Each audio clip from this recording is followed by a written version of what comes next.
व्यवस्था के हो अनि पापी मानिस कहाँ जानुपर्छ यसको विषयमा हामी आज अध्ययन गर्नेछौँ। आज हाम्रो नेपालीको नयाँ वर्ष पनि हो, त्यसैले गर्दा नयाँ वर्षको पनि तपाईलाई धेरै शुभकामना। आज 2075 साल सिद्धिएर 2076 सालको पहिलो दिन नयाँ दिन हो। त्यस्तै नै हामी नरकमा गएका मानिसहरू ठिक परमेश्वरको वचन सुनेर उद्धार पाएर नयाँ जीवन पाउने दिन पनि आज नै हो। आजको कक्षाहरूमा तपाईलाई वचन ध्यान दिएर सुन्न अनुरोध गर्न चाहन्छु। आउनुहोस् हामी प्रार्थना गरेर आज कक्षालाई सुरु गर्नेछौँ। प्रेम, अनुग्रह, दयाले भरिपूर्ण हुनुहुने परमेश्वर पिताजी हो, धन्यवाद यो सुन्दर मौका र अवसर दिनुभयो। तपाईले हामीलाई 2075 साल राम्रोसँग पूरा गरेर आज 2076 सालमा पनि ल्याउनु भएको छ। आज अति नै महत्त्वपूर्ण दिन, विशेष गरी तपाईको वचन ठिक प्रकारले सुने उद्धार पाउने दिन, तपाई परमेश्वर को हुनुहुन्छ यो कुरा चिन्ने दिन हो। यहाँ जतिजना उपस्थित हुनुहुन्छ सबै दाजुभाइ दिदीबहिनीको हृदयलाई खोलिदिनुहोस् र तपाईको वचन ठिक प्रकारले बुझेर उद्धार लिन सक्न पवित्र आत्माज्यूले सहायता गरिदिनुहोस्। कक्षा 5 मा हामी पापको विषयमा अध्ययन गर्छौँ। प्रभुज्यू, पाप के हो यसको बारेमा अनि पापको ज्याला के हो, पापी मानिस कहाँ जानुपर्छ, यो ठिक प्रकारले बुझ्न सक्न पवित्र आत्माले प्रत्येकको हृदयलाई खोलिदिनुहोस्। वचन प्रचार गर्ने र सुन्ने बीचमा पवित्र आत्माज्यूले मध्यस्थ गरिदिनुहोस्। सबै धन्यवाद सहितको प्रार्थना प्रेम गरी उद्धार गर्नुहुने प्रभु यीशुको नाउँमा चढाउँछौँ। आमेन। गएको समयमा पनि हामी धेरै परिश्रम गरेर 4टा कक्षा अध्ययन गरेका छौँ। कक्षा 1 मा चाहिँ बाइबल सत्य हो कि होइन भन्ने कुरा, हामीले वैज्ञानिकहरूले पत्ता लगाएको कुराहरू, पृथ्वी गोलो छ भन्ने कुरा, पृथ्वीभित्र आगो छ भन्ने कुरा र माथिको आकाश अँध्यारो छ, पानीको विषय, यो जीवनचक्र छ पानीको, यो विषयहरू चाहिँ वैज्ञानिकले पत्ता लगाएकोद्वारा बाइबल सत्य हो भन्ने कुरा हामी विश्वास गरेका थियौँ। दोस्रो कक्षामा चाहिँ बाइबलमा धेरै वर्ष पहिले धेरै घटनाहरू घटेको छ, त्यो घटनाक्रमलाई हामीले अध्ययन गरेका थियौँ। अदनको बगैँचा, नोआको जल प्रलय र बाबेलको धरहरा। यी घटनाहरू पनि सत्य हुन् किनभने यिनीहरूको पनि प्रमाण छ। यी प्रमाणहरू चाहिँ विभिन्न अध्ययन गर्ने विद्वानहरूले पत्ता लगाएको प्रमाणद्वारा हामी बाइबल सत्य हो भनेर हामी दोस्रो कक्षामा हेर्यौँ। तेस्रो कक्षामा चाहिँ हामीले बाइबल इजरायलीको जीवनबाट, इजरायलीको इतिहासबाट सत्य हो भन्ने कुरा हामीले अध्ययन गऱ्यौँ।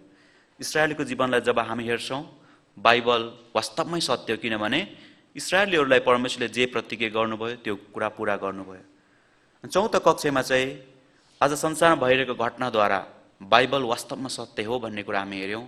प्रभु यीशुज्यूले म आउने दोस्रो आगमनको समयमा विभिन्न घटना र चिन्हहरू हुनेछन् उहाँले भन्नुभएको थियो। त्यो घटनाहरू आज हाम्रै समयमा पुरा भइरहेको छ। यो कारणले गर्दा पनि बाइबल सत्य हो। यो चाहिँ हाम्रो जीवनभन्दा बाहिर रहेका कुराद्वारा बाइबललाई हामीले अध्ययन गरेको हो, सत्य हो कि होइन। तर आज चाहिँ हामीले यो बाइबल सत्य हो कि होइन भन्ने चाहिँ हामी आफैद्वारा अध्ययन गर्ने हो। बाइबलले म भित्र भएको कुरा ठिक प्रकारले बताउँछ कि बताउँदैन। यदि परमेश्वर सत्य परमेश्वर हुनुहुन्छ, जुन परमेश्वरले मलाई बनाउनु भएको हो भने त्यो परमेश्वरले म भित्र भएको कुरा पनि ठिक तरिकाले भन्नु सक्नु पर्दछ। जसरी पृथ्वीभित्र भएको कुरालाई परमेश्वरज्यूले ठिक प्रकारले भन्नुभयो र पृथ्वीको आकारलाई पनि ठिक प्रकारले भन्नुभयो, त्यसरी नै यो बाइबलको परमेश्वरले नै मलाई बनाउनु भएको हो भने म भित्र के छ त्यो पनि उहाँले ठिक प्रकारले थाहा पाउनु पर्दछ।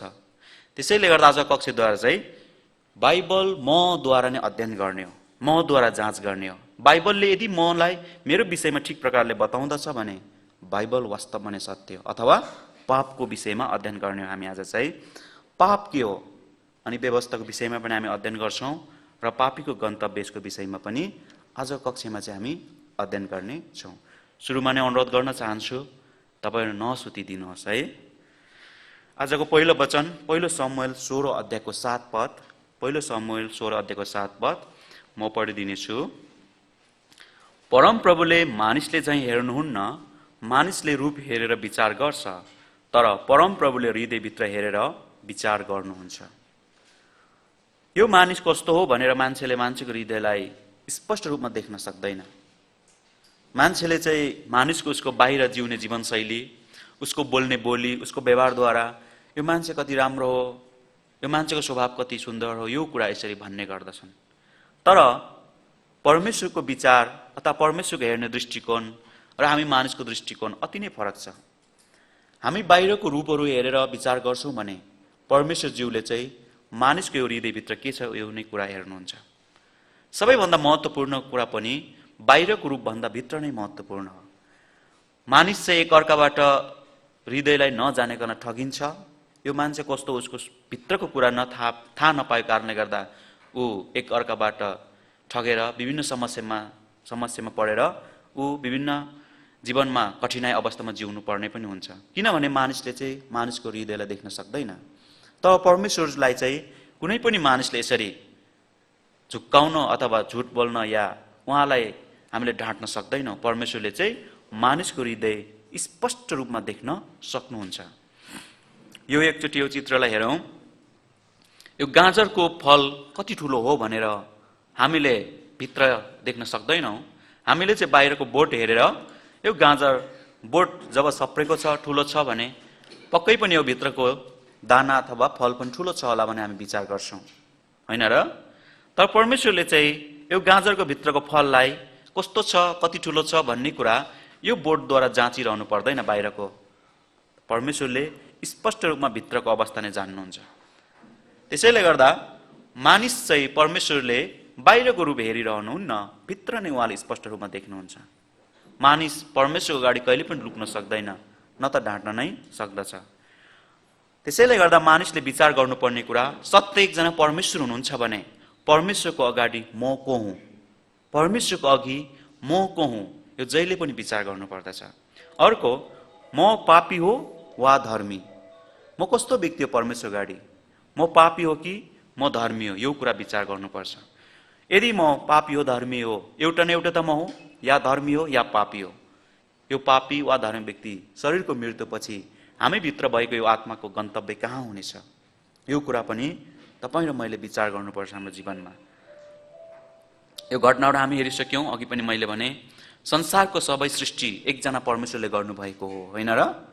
यो संसारको सृष्टि एकजना परमेश्वरले गर्नुभएको हो। बाइबलमा लेखेको अदनको बगैँचा सत्य हो। अदनको बगैँचा सत्य हो भन्ने दुईटा नदीहरू छ। यो अदनको बगैँचा हाम्रो आँखाले देख्न सक्दैनौँ। यो अदनको बगैँचाले जमिन मुनि गएको छ अथवा परमेश्वरले जमिन मुनि झारिदिनु भयो। यसको प्रमाण तेल छ भनेर तपाईँले हामीले कक्षा 2 मा हेऱ्यौँ। नोआको जल प्रलय सत्य हो, किनभने परमेश्वरले नोआलाई बनाउनु दिनुभएको जहाज आजभोलि पनि टर्की भन्ने देशको अरारत पर्वतमा छ, जुन सत्य प्रमाणद्वारा हामीले यो समयमा जल प्रलय भएकै हो भन्ने कुरा हामी विश्वास गर्न सक्छौँ। यति बेला 8 जना मानिसहरू मात्र बाँच्न सफल भए। हामी इस्रायलको इतिहास हेऱ्यौँ।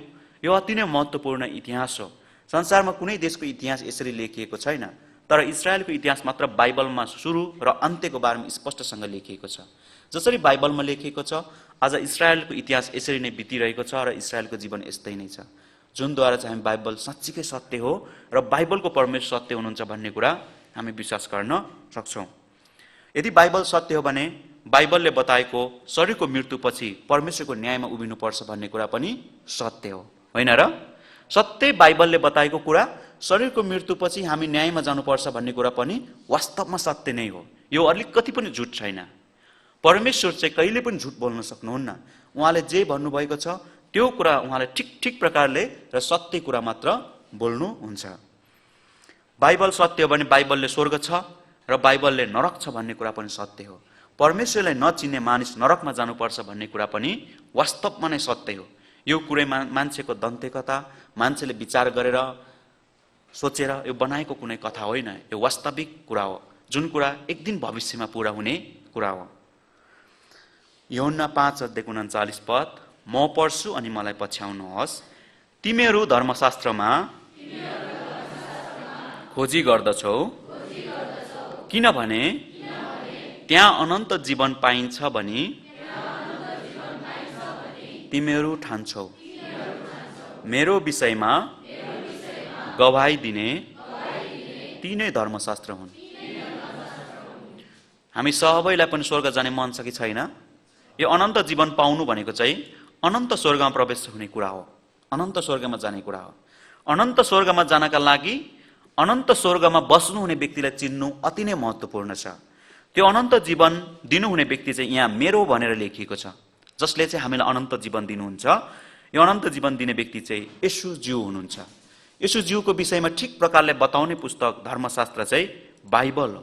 बाइबलले अनन्त जीवन दिने व्यक्तिको बारेमा बताउनुहुन्छ, कसरी हामी अनन्त जीवन पाएर स्वर्गमा जान सक्छौँ। त्यसैले गर्दा हामी बाइबलको वचन ठिक प्रकारले अध्ययन गर्यौँ भने स्वर्गमा जान सक्ने कुरा हामी पाउन सक्छौँ अथवा विश्वास गर्न सक्छौँ।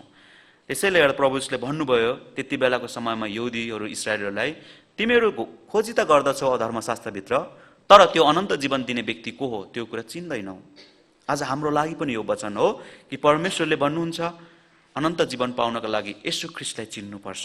येशू ख्रीष्टलाई हिब्रू 9 अध्यायको 27 पदमा, जसरी मानिसको निम्ति एकपटक मर्नु निश्चित छ र त्यसपछि इन्साफ।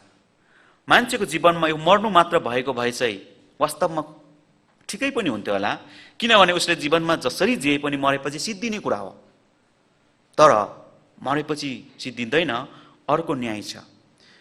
यो विद्यार्थीहरूले स्कुल जान्छ, पढ्छ, कलेज पढ्छ, एक्जाम नभएको भए आनन्द छ कि छैन? आउने जाने मात्र गरे भइहाल्यो नि, होइन र? तर समस्या के छ? एक्जामको कारणले गर्दा समस्या छ। त्यसरी नै मानिसको जीवन पनि यो इन्साफ नभइदिएको भए अरू समस्या थिएन। तर हाम्रो शरीरको मृत्यु जसरी वास्तवमा निश्चित छ, त्यसरी नै हाम्रो इन्साफ पनि निश्चित छ। जब हामी शरीरमा मर्छौँ, आत्मा निस्केर परमेश्वरको न्यायको अगाडि उभिनै पर्दछ। यो कुरा 100% ठिक अथवा सत्य कुरा हो। मानिसको निम्ति एकपटक मर्नु वास्तविक भए जस्तै नै इन्साफ पनि छ भन्ने कुरा कहिले पनि भुल्नु हुँदैन। तपाईले म आफू जन्मेको कुरा सत्य हो भन्ने कुरा विश्वास गर्नुहुन्छ कि गर्नुहुन्न? कि तपाईँ होइन जस्तो लाग्छ कि? यदि तपाईँ वास्तवमा जन्मिनु भएको विश्वास गर्नुहुन्छ भने मृत्यु पनि वास्तवमा छ र न्याय पनि वास्तवमा नै छ। यो कुरा समय मात्र फरक हो, अलिक समयपछि आउने हाम्रो जीवनमा, तर पुरा चाहिँ हुन्छ नै। जसरी दिनपछि रात छ, त्यसरी नै मृत्युपछि इन्साफ पनि हाम्रो जीवनमा छ। योना 3 अध्यायको 3 मा प्रभु येशूज्यूले यसरी भन्नुभयो, येशूले तिनलाई जवाब दिनुभयो, साँच्चै म तिमीलाई भन्दछु, कोही नयाँ गरी जन्मेन भने उसले परमेश्वरको राज्य देख्न सक्दैन। अनन्त स्वर्गमा जानका लागि नयाँ गरी जन्मनु पर्छ भने प्रभु येशूज्यूले भन्नुभयो। त्यति बेला यो फरिसीहरूको धर्मगुरु निकोदेमस भन्ने व्यक्तिलाई येशूज्यूले यसरी भन्नुभयो, यो आमा गर्भमा भएको बच्चाले नयाँ अनि सुन्दर संसार देख्नका लागि जन्मिनु पर्छ कि पर्दैन? यो पेटभित्र नै मर्यो भने अर्को संसार देख्छ र? देख्दैन। त्यसरी नै हामी पनि स्वर्ग देख्नका लागि चाहिँ फेरि जन्मिनु पर्छ। त्यो हो शरीरको कुरा होइन, आत्मामा। त्यो हो पापबाट छुटकारा हुने कुरा हो। त्यो चाहिँ हामी कक्षा 2 मा आजको दिनको अर्को कक्षामा हेर्नेछौँ। नयाँ गरी जन्मेन भने परमेश्वरको राज्यमा प्रवेश गर्न त के देख्न पनि सक्दैन भनेर बाइबलमा लेखिएको छ। यो कुरा सत्य हो कि होइन? बाइबलमा लेखिएको कारणले गर्दा यो कुरा सत्य हो। यदि तपाईँले होइन भन्नुहुन्छ भने बाइबलले पृथ्वीको बारेमा गोलो छ भन्ने कुरा पनि त सत्य होइन नि। बाइबलले इजरायली इतिहास बारेमा भन्ने कुरा पनि त सत्य हो नि, सत्य होइन नि। यदि तिनीहरू सत्य हो भने यो वचन पनि सत्य हो। यसरी हामीले विश्वास गर्नु पर्दछ। रोमी 3 अध्यायको 23 पदमा म पछि फेरि दोहोऱ्याउनुहोस्, किनकि सबैले पाप गरेका छन् र परमेश्वरको महिमासम्म पुग्नबाट चुकेका छन्। सबैले भन्ने शब्दभित्र को छ? संसारका सबै मानिस हो। संसारका सबै मानिस भन्नाले यो भित्र म पनि छु भन्ने कुरा बुझ्नुपर्छ। सबैले पाप गरेका छन् भन्ने भित्र एकजना तपाईँ र म पनि छौँ। हामी सबैजना पापी हौँ भन्ने कुरा हो। नभए हामी पापी हौँ भने कहाँ पुग्न नसक्ने अवस्थामा छौँ? परमेश्वरको महिमा भनेको स्वर्गमा पुग्न अथवा परमेश्वर बस्नु भएको ठाउँमा पुग्न सक्दैनौँ हामी। किनभने हामी संसारका सबै मानिसहरू पापी हौँ। पापी मान्छे परमेश्वरको घरमा, परमेश्वर बस्नुहुने ठाउँमा प्रवेश गर्न सक्दैन। जसरी उज्यालो र अँध्यारोसँगै बस्न सक्दैन, त्यसरी नै पापी र धर्मी सँगै रहन सक्दैन। परमेश्वर पवित्र हुनुहुन्छ, धर्मी हुनुहुन्छ, हामी मानिस चाहिँ पापी हौँ। जन्मेदेखि पाप गर्दै गर्दै अहिले धेरै पाप गरेको सकेका छौँ। हामी विभिन्न तरिकाले पाप गर्दछौँ। मानिस एक दिन मर्नुपर्छ शरीरमा, मरेपछि परिवारले हृदय मात्र बिदा गर्छ। कि फेरि आत्मा हालेर दिन सक्नुहुन्छ जीवन? कसैले हाल्न सक्दैन। परिवारले हृदय बिदा गर्छ। यो शरीर माटोमा मिल्ने हो, माटो बन्ने हो, तर आत्मा यसरी निस्किन्छ र परमेश्वरको न्यायमा यसरी पर्दछ। परमेश्वरको न्याय पर्दाखेरि परमेश्वरले हेर्नु हुँदाखेरि तपाईँ र मेरो चाहिँ जन्मेदेखि नमरेसम्मका सबै पापहरू देख्नुहुन्छ। र यो पापी मान्छे कहिले पनि ननिभ्ने आगोको भएको ठाउँ अथवा गन्धक र आगो दन्किने ठाउँमा जानुपर्छ। यो पापी मान्छेको गन्तव्य हो। कुनै पनि हालतमा पापी मान्छे यो स्वर्गमा प्रवेश गर्न सक्दैन। अब पाप कसरी सुरु भयो त? कसरी तपाईँ र म पापी भयौँ? यस विषयमा हामी एकछिन विचार गर्नेछौँ। बाइबलमा उत्पत्तिको पुस्तक 2 अध्यायमा लेखिएको छ, परमेश्वरले बनाउनु भएको मानिस हाम्रो पुर्खा आदम र हव्वालाई लगेर अदनको बगैँचामा राख्नुभयो। परमेश्वरले आदम र हव्वालाई यो आज्ञा दिनुभयो, उत्पत्ति 2 अध्यायको 17 पद, तर असल र खराबको ज्ञान दिने रुखको फल चाहिँ नखानु, किनभने जुन दिन तैँले त्यो खान्छस् त निश्चय नै मर्नेछस्। यो निश्चय नै मर्नेछस् भन्ने कुरालाई हामी राम्रोसँग विचार गऱ्यौँ भने परमेश्वरज्यूले आदम र हव्वा हाम्रो पुर्खालाई बनाउनु हुँदाखेरि कहिले पनि नमर्ने जीवन दिएर बनाउनु भयो। तर आदम र हव्वाले यो आज्ञालाई उल्लङ्घन गर्यो भने उनीहरू मर्नुपर्छ भने परमेश्वरले यो आज्ञा दिनुभयो। त्यसैले गर्दा असल र खराबको ज्ञान दिने रुखको फल नखानु, यदि यो फल खायो भने तिमीहरू वास्तवमै मर्नुपर्छ, निश्चित मर्नुपर्छ भनेर परमेश्वरले यसरी आदम र हव्वालाई आज्ञा दिनुभयो। यो मृत्यु भनेको चाहिँ शरीर पनि मर्नुपर्ने र आत्मा पनि मर्नुपर्ने मृत्यु। मानिसमा 2 प्रकारको जीवन, एउटा शरीर एउटा आत्माको जीवन हो। यो दुईटै जीवन मर्छ भनेर यो उत्पत्ति 2 को 17 मा लेखिएको छ। परमेश्वरले बनाउनु भएको वन्य पशुहरूमध्ये सर्प छली र द्रुत थियो। यो सर्पलाई शैतानले प्रयोग गरेर मानिसलाई भ्रमका कुरामा विश्वास गर्नका लागि यहाँ शैतानले सर्पलाई प्रयोग गरेको छ। उत्पत्ति 3 अध्यायको 1 पदमा म पढ्नेछु, परमप्रभु परमेश्वरले बनाउनु भएका वन्य पशुहरूमध्ये सर्प सबभन्दा द्रुत थियो। त्यसले स्त्रीलाई भन्यो, के परमेश्वरले तिमीहरूलाई बगैँचाको कुनै पनि रुखको फल नखानु भनी भन्नुभएको छ? सर्पलाई प्रयोग गर्ने दियावलसलाई पनि वास्तवमा थाहा छ कि परमेश्वरले असल र खराब ज्ञान दिने रुखको फल नखानु भनेर दिनुभएको आज्ञा।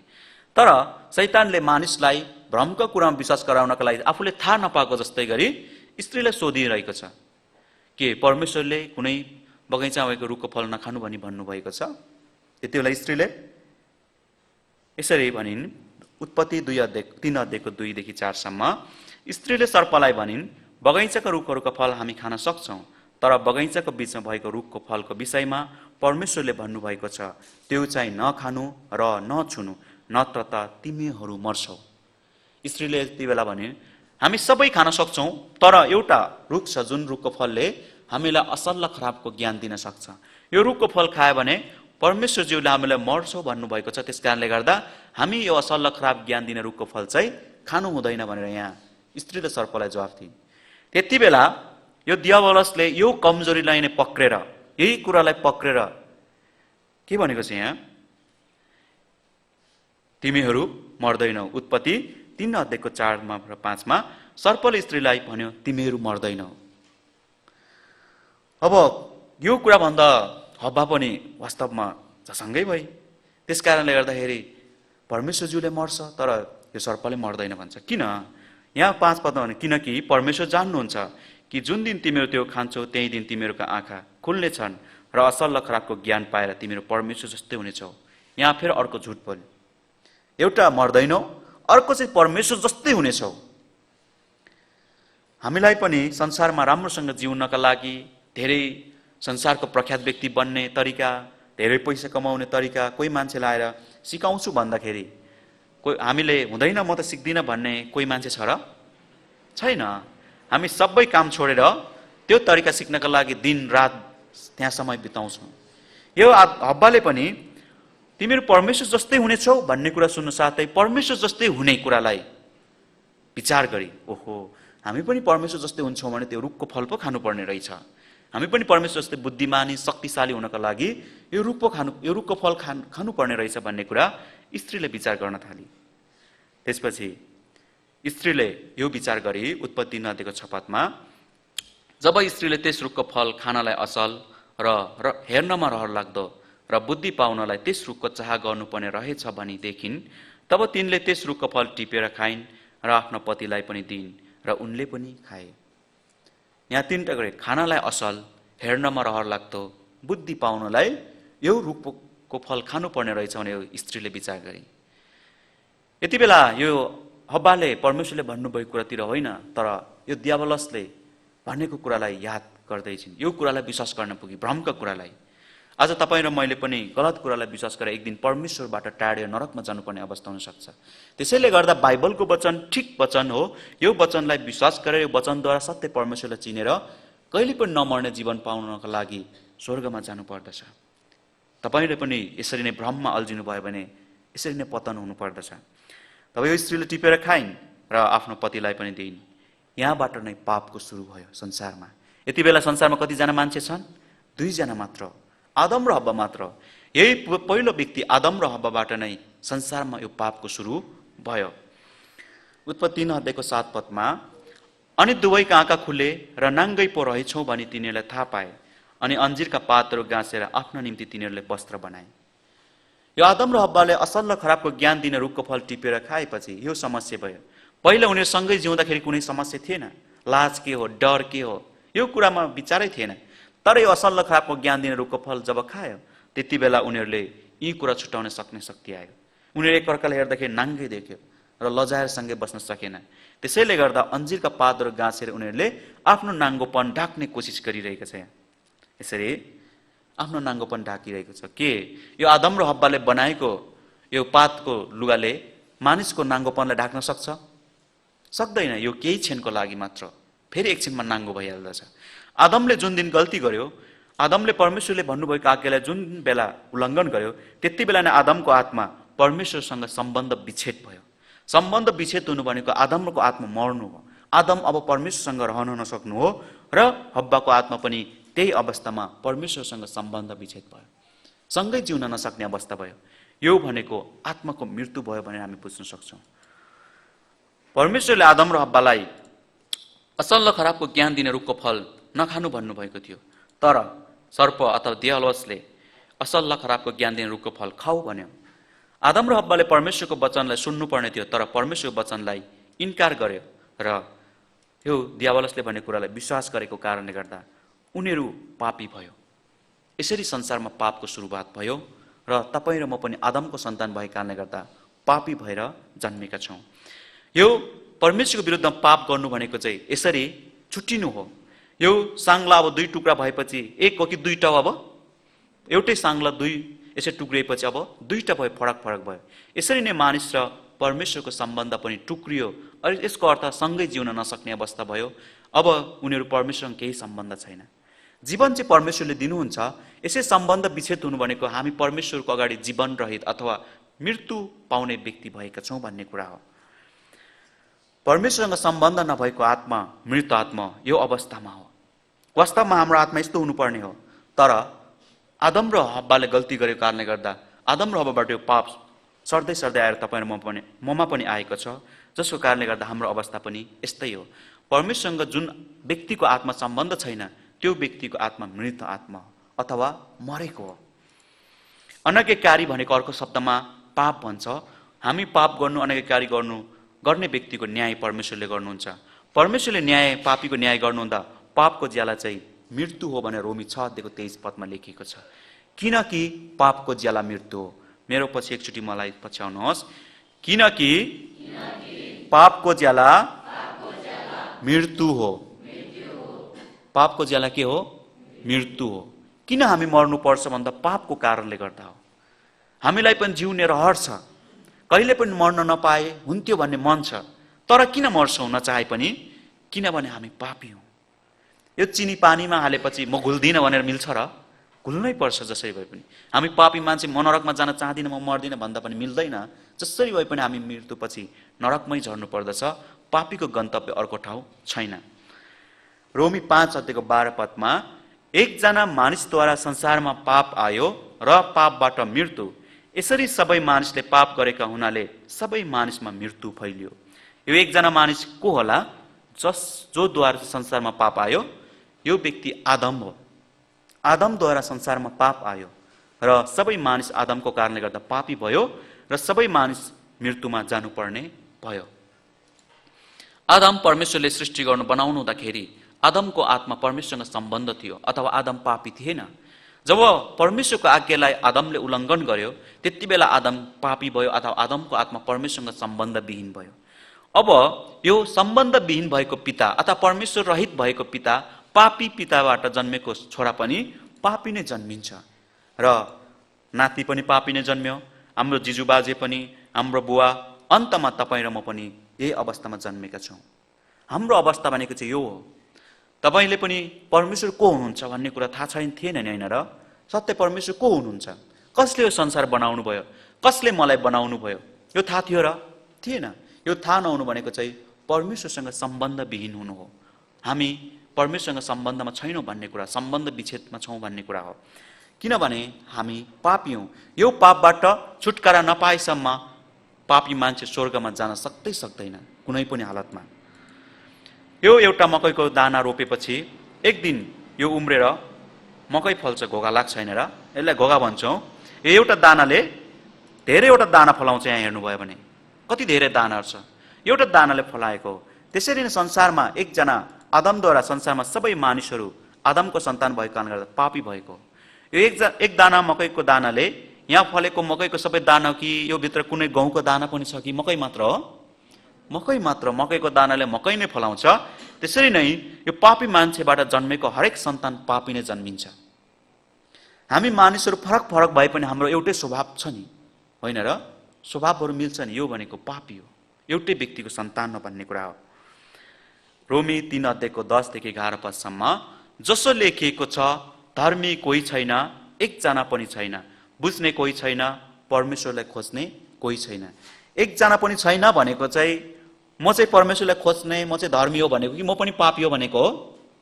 म पनि पापी हो भनेको। एकजना पनि छैन भनेको चाहिँ हामी यो हलभित्र बसेका एक एक व्यक्ति परमेश्वरको दृष्टिकोणमा पापी र नरकमा जाने व्यक्ति हो। त्यसैले गर्दा परमेश्वरको अगाडि हामी पापी मान्छेहरू स्वर्गमा पुग्छौँ होला भनेर आशा नगरे पनि हुन्छ। पापी मान्छेको गन्तव्य आशा छैन है। प्रत्येक मान्छे पापमा जन्मिन्छ, किनभने सबै व्यक्ति आदमको सन्तान हो। आदमको बिउबाट जन्मेको कारण सबै मानिसहरू पापी हो। अलिकति यो ध्यान दिनुहोस् है। हामी कसरी पापी भयौँ भन्दा हामी जन्मेर कुनै पनि पापहरू नराम्रो काम गरेको कारणले गर्दा, चोरेर, ढाँटेर, व्यभिचार गरेर, हत्या गरेर, मूर्ति पूजा गरेर पापहरू गरेको कारणले गर्दा तपाईँ र म पापी भएका होइन है। हामी जन्मेर कुनै पनि नराम्रो काम गरेको कारणले गर्दा, खराब काम गरेर पापी भएका होइनौँ, तर हामी जन्मिनुभन्दा पहिला नै पापी थियौँ। त्यस कारणले गर्दा पापहरू गर्दछौँ। यो राम्रोसँग बुझ्नु पर्दछ। हामी जन्मिनुभन्दा पहिला आमाको गर्भमा नै पापी थियौँ। त्यस कारणले गर्दा हामी जन्मेपछि पनि पाप गर्दछौँ। यसको अर्थ तपाईँ कतिजना यहाँ हुनुहुन्छ छोरा छोरी अथवा पुरुष स्त्री, तपाईँ जन्मेपछि पुरुष स्त्री हुनुभएको कि आमा गर्भमा नै पुरुष स्त्री हुनुहुन्थ्यो? आमा गर्भमा नै। पछि जन्मेपछि परिवर्तन हुनुभएको होइन नि, होइन र? त्यस्तै नै हामी पनि पापी भनेको चाहिँ जन्मेपछि परिवर्तन पापी र धर्मी होइन। जन्मिनुभन्दा पहिला नै अटोमेटिकली हामी पापी थियौँ। तपाईँ छोरी मान्छे आमा गर्भमा छोरी भएर सृष्टि हुनुभयो, हामी पुरुष आमा गर्भमा नै पुरुष भएर सृष्टि भयौँ। त्यसरी नै हामी आमा गर्भमा सृष्टि हुँदा नै पापी भएर सृष्टि भएका हौँ। जन्मेर हामी कुनै पाप गरेर पापी भएका होइनौँ। जन्मिनुभन्दा पहिला नै पापको बिउद्वारा सृष्टि भएको कारणले गर्दा पापी थियौँ, पापी जन्म्यौँ र पाप गरेर जिउँदैछौँ। यो पापी मान्छे शरीरको मृत्युपछि कहिले पनि ननिप्ने आगो नरकमा जानु पर्दछ। यो कुरा बाइबलले बताउँदछ है। यो कुरा चाहिँ बाइबल अनुसार ठिक कुरा हो। यो के को बिउ हो तपाईँ चिन्नुहुन्छ? यो बिउ चिन्न गाह्रो छ। यो बिउलाई रोपे, यो बिउ रोपेपछि सानो बिरुवा भयो, एक दिन अलिकति ठुलो भएर फुल पनि फुल्यो, अनि अझ ठुलो भएर यहाँबाट फल फल्यो। यो के को बिउ रहेछ? स्याउको बिउ हो। यो स्याउको बिउ हो भन्ने कुरा केद्वारा चिन्यो? फलद्वारा। यो बिउमा भएको जुन स्वादहरू छ, एकचोटि विचार गरौँ। स्याउको स्वाद कस्तो हुन्छ? कस्तो हुन्छ यो स्याउको स्वाद? गुलियो हुन्छ। यो स्याउमा भएको गुलियो स्वादहरू सबै पहिला बिउभित्रै लुकेको हुन्छ हुँदैन? हुन्छ। सबै स्याउमा भएको गुणहरू, कस्तो पात, कस्तो रुख बन्नुपर्ने, कस्तो फल पर्नुपर्ने हो, सबै कुरा यो सानो बिउभित्र नै पहिला नै लुकेको हुन्छ। यही भित्र नै लुकेको हुन्छ। जब समय आउँछ त्यो बिउभित्र भएको स्वभावहरू बाहिर देखिँदै आउँछ। यदि यो स्याउमा भएको स्याउको बिउबाट फलेको फल छ, यो फलमा स्वादहरू पछि पस्ने भयो भने फरक फरक स्वादहरू पस्न सक्दथ्यो। तर 500 दाना स्याउ फले पनि स्वाद एउटै छ, होइन र? किनभने एउटै बिउका फलहरू हुन्। हामी त्यस्तै नै एउटै आदमको सन्तान भएको कारणले गर्दा सबैजना एउटै स्वभाव, पापी स्वभाव भएर जन्मेका छौँ। पापको बिउबाट जन्मेको मान्छे पापी हो। पापीसँग, पापी मान्छेसँग पापी स्वभाव छ। यो पापी मान्छेले जब शक्ति र मौका पाउँदछ तब धेरै पापहरू गर्दछ। तपाईँ र मैले पाप लगातार 24 घण्टा गर्दैनौँ गर्न चाहिँ, तर जब मौका आउँछ, जब समय पाउँछ तब पाप गर्छ। तपाईँलाई जति बेला रिस उठ्छ, अहिले तपाईँले यसो हेर्दाखेरि रिस उठेको जस्तो स्वभाव चाहिँ देखिन्न, अनुहार हेर्दाखेरि सबैजना खुसी नै हुनुहुन्छ जस्तो लागेको छ। तर तपाईँलाई मन नपर्ने कुरा गर्न थाल्यो भने यो अनुहारको रूप बदलिन्छ होइन र? यो चाहिँ के हो? मौका हो। रिसाउने समय आयो।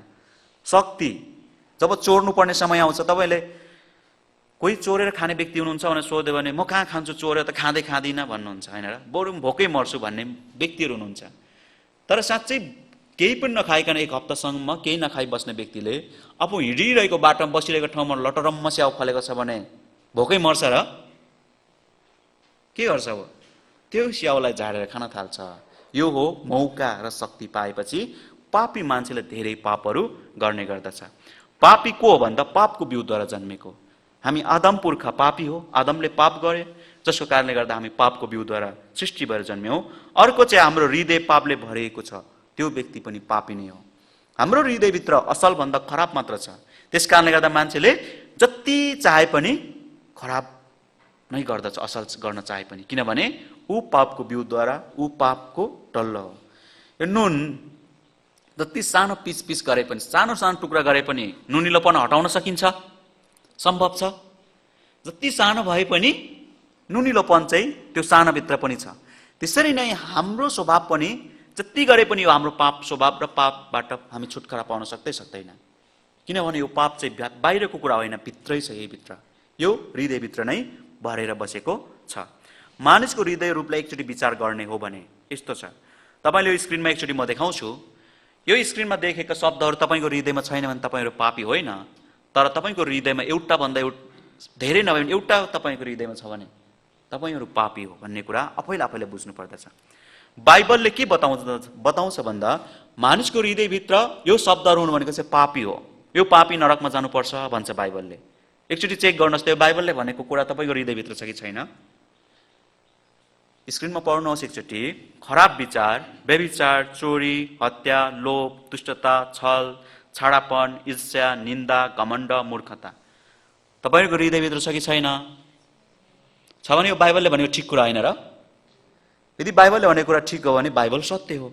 बाइबल सत्य हो भने बाइबलले यो पापी नरकमा जानुपर्छ भन्ने कुरा पनि ठिक सत्य हो। त्यसैले गर्दा पापी मान्छे स्वर्गमा जानका लागि चाहिँ यो पापबाट छुटकारा पाएको हुनुपर्छ। यो पापी मान्छेले के गर्छ भन्दा बाहिर आफ्नो प्रतिष्ठाले यो पापलाई ढाक्ने कोसिस गर्छ र धर्मी भएर टोपल्छ। मानिसको अगाडि राम्रो देखाउन चाहन्छ। अझ त्यसलाई दया गर्छ, दान दिन्छ, सेवा गरेर म त असल मान्छे हो नि भन्ने कुरा देखाउँछ यो पापी मान्छेले। अझ यो भित्रको पापलाई केले ढाक्छ?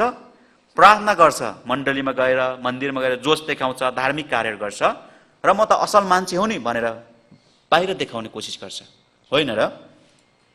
अशुद्धबाट कसले शुद्ध निकाल्न सक्छ? यो फोहोरले भरिएको ग्लासबाट जति खनाउँदा पनि फोहोरै आउने हो, होइन र? त्यस्तै नै पापी मान्छेको यो हृदयबाट कसरी असल कुरा निस्कन सक्छ र? कसैले सक्दैन। अयुब 14 अध्यायको 4 पदमा अशुद्धबाट कसले शुद्ध निकाल्न सक्छ? कसैले सक्दैन। किनभने हाम्रो हृदयको भण्डार नै पाप हो।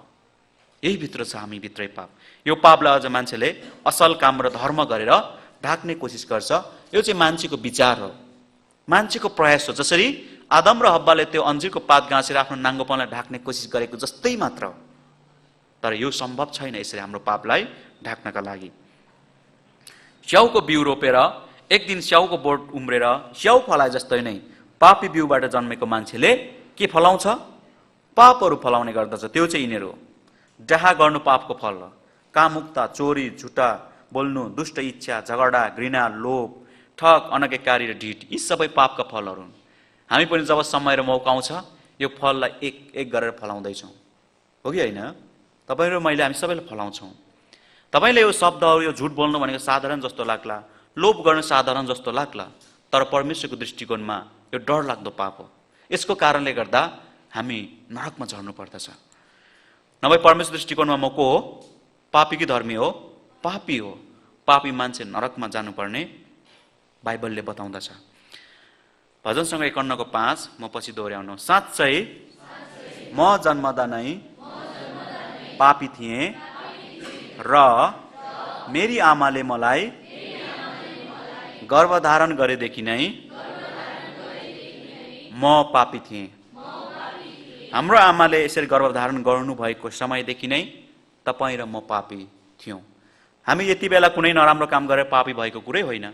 हामी त त्यो बिउ नै पाप हो, पापको बिउ हो। त्यो बिउबाट सृष्टि भएर पापी भएर सृष्टि भयौँ, पापी भएर त्योभित्र बढ्यौँ, हुर्क्यौँ, पापी भएर जन्म्यौँ, पापी भएर नरकमा झर्दछौँ। यो पापी मान्छेको गन्तव्य अर्को ठाउँ छँदै छैन। यो बच्चा एक दिन जन्मिन्छ तर पापी नै जन्मिन्छ, आत्मा परमेश्वरसँग सम्बन्ध छैन। अझ अलिक ठुलो हुन्छ तैपनि हृदय चाहिँ पापले भरिएको छ। यदि यो बच्चा पापी हो कि होइन, यो बच्चामा लोभ छ कि छैन भने तपाईँले जाँच गर्नको लागि यो हातमा भएको चक्लेटलाई खोसिदिनु भयो भने के गर्न थाल्छ? रुन थाल्छ होइन र? केही गर्न सक्दैन। कुनै कुनै बच्चा चाहिँ पिट्न पनि आउँछ, कुनै कुनै बच्चा चाहिँ उत्तानो परेर खुट्टा फ्याँकेर रुन थाल्छ। यो भनेको मलाई चाहिन्छ भनेको लोभको स्वभाव हो। यसको अर्थ हामी यो अवस्थादेखि नै पापी भएर जन्मेका थियौँ र पाप गरिरहेका छौँ भन्ने कुरा हो। भजन सङ्ग्रह 58 को 3 पदमा दुष्टहरू त जन्मदेखि नै भट्केर जान्छन्, गर्भदेखि नै तिनीहरू दुष्ट हुन्छन् र झुट बोल्छन्। यो बच्चाहरूले सानो उमेरदेखि नै झुट बोल्न सिक्छन्, तर यो झुट बोल्नका लागि कुनै बाउआमाले, दाजुभाइ, दिदीबहिनीले सिकाएको होइन, बच्चा आफै सिक्दछ। किनभने यो खोर्सानीलाई पिरोउन सिकाउनु पर्छ। तपाईँ दिदीबहिनीले खोर्सानी रोपेर धेरै पिरो हो भनेर सिकाउनु भएको र होइन नि? होइन र? आफै हुने हो त्यसको स्वभाव है। त्यस्तै नै पापी मान्छेले पापको स्वभावहरू सिकाउनु पर्दैन, आफै जान्दछ, आफै गर्दछ सबै कुराहरू। यसरी झगडा गर्न सिकाउनु पर्छ, यसरी हान्नुपर्छ होइन? यो सबै तरिकाहरू कसैले सिकाउनु पर्दैन। यो बच्चा आफै जान्दछ। उसलाई मनपर्ने कुरा जब हुँदैन तब उसले यसरी झगडा गर्दछ। यो पापको स्वभाव हो। यहाँ लोभी र घमण्डी स्वभाव। भाइले दाइले केही गर्न सक्दैन, त्यस कारणले गर्दा दुइटै दाइले खाइरहेको छ, भाइ रुन्छ मात्र, किनभने केही गर्न सक्दैन। तर भाइ रुँदै भए पनि यो दाइलाई कति मिठो लागिरहेको छ खानालाई। यो के हो? लोभको स्वभाव हो होइन र? यो मान्छेको स्वभावभित्र हुन्छ। यहाँ पनि झगडा गऱ्यो सानो खेलौनामा। उनीहरू हामी जस्तो बोलियो छैन, त्यस कारणले गर्दा यो चितोर्ने मात्र गरेको। यदि हामी जस्तै ठुलो हो भने दाँत मुख नाक भत्किने एकअर्कामा हानाहान गर्छ। अहिले चाहिँ शक्ति नभएकाले यसरी चितोर्ने मात्र गर्दछ। यो पापको स्वभाव हो। एकचोटि हेरौँ यो बच्चाहरू कसरी झगडा गर्छ यो सानो चुस्ने कुरामा। यदि पापी होइन भने यसरी गर्दैन।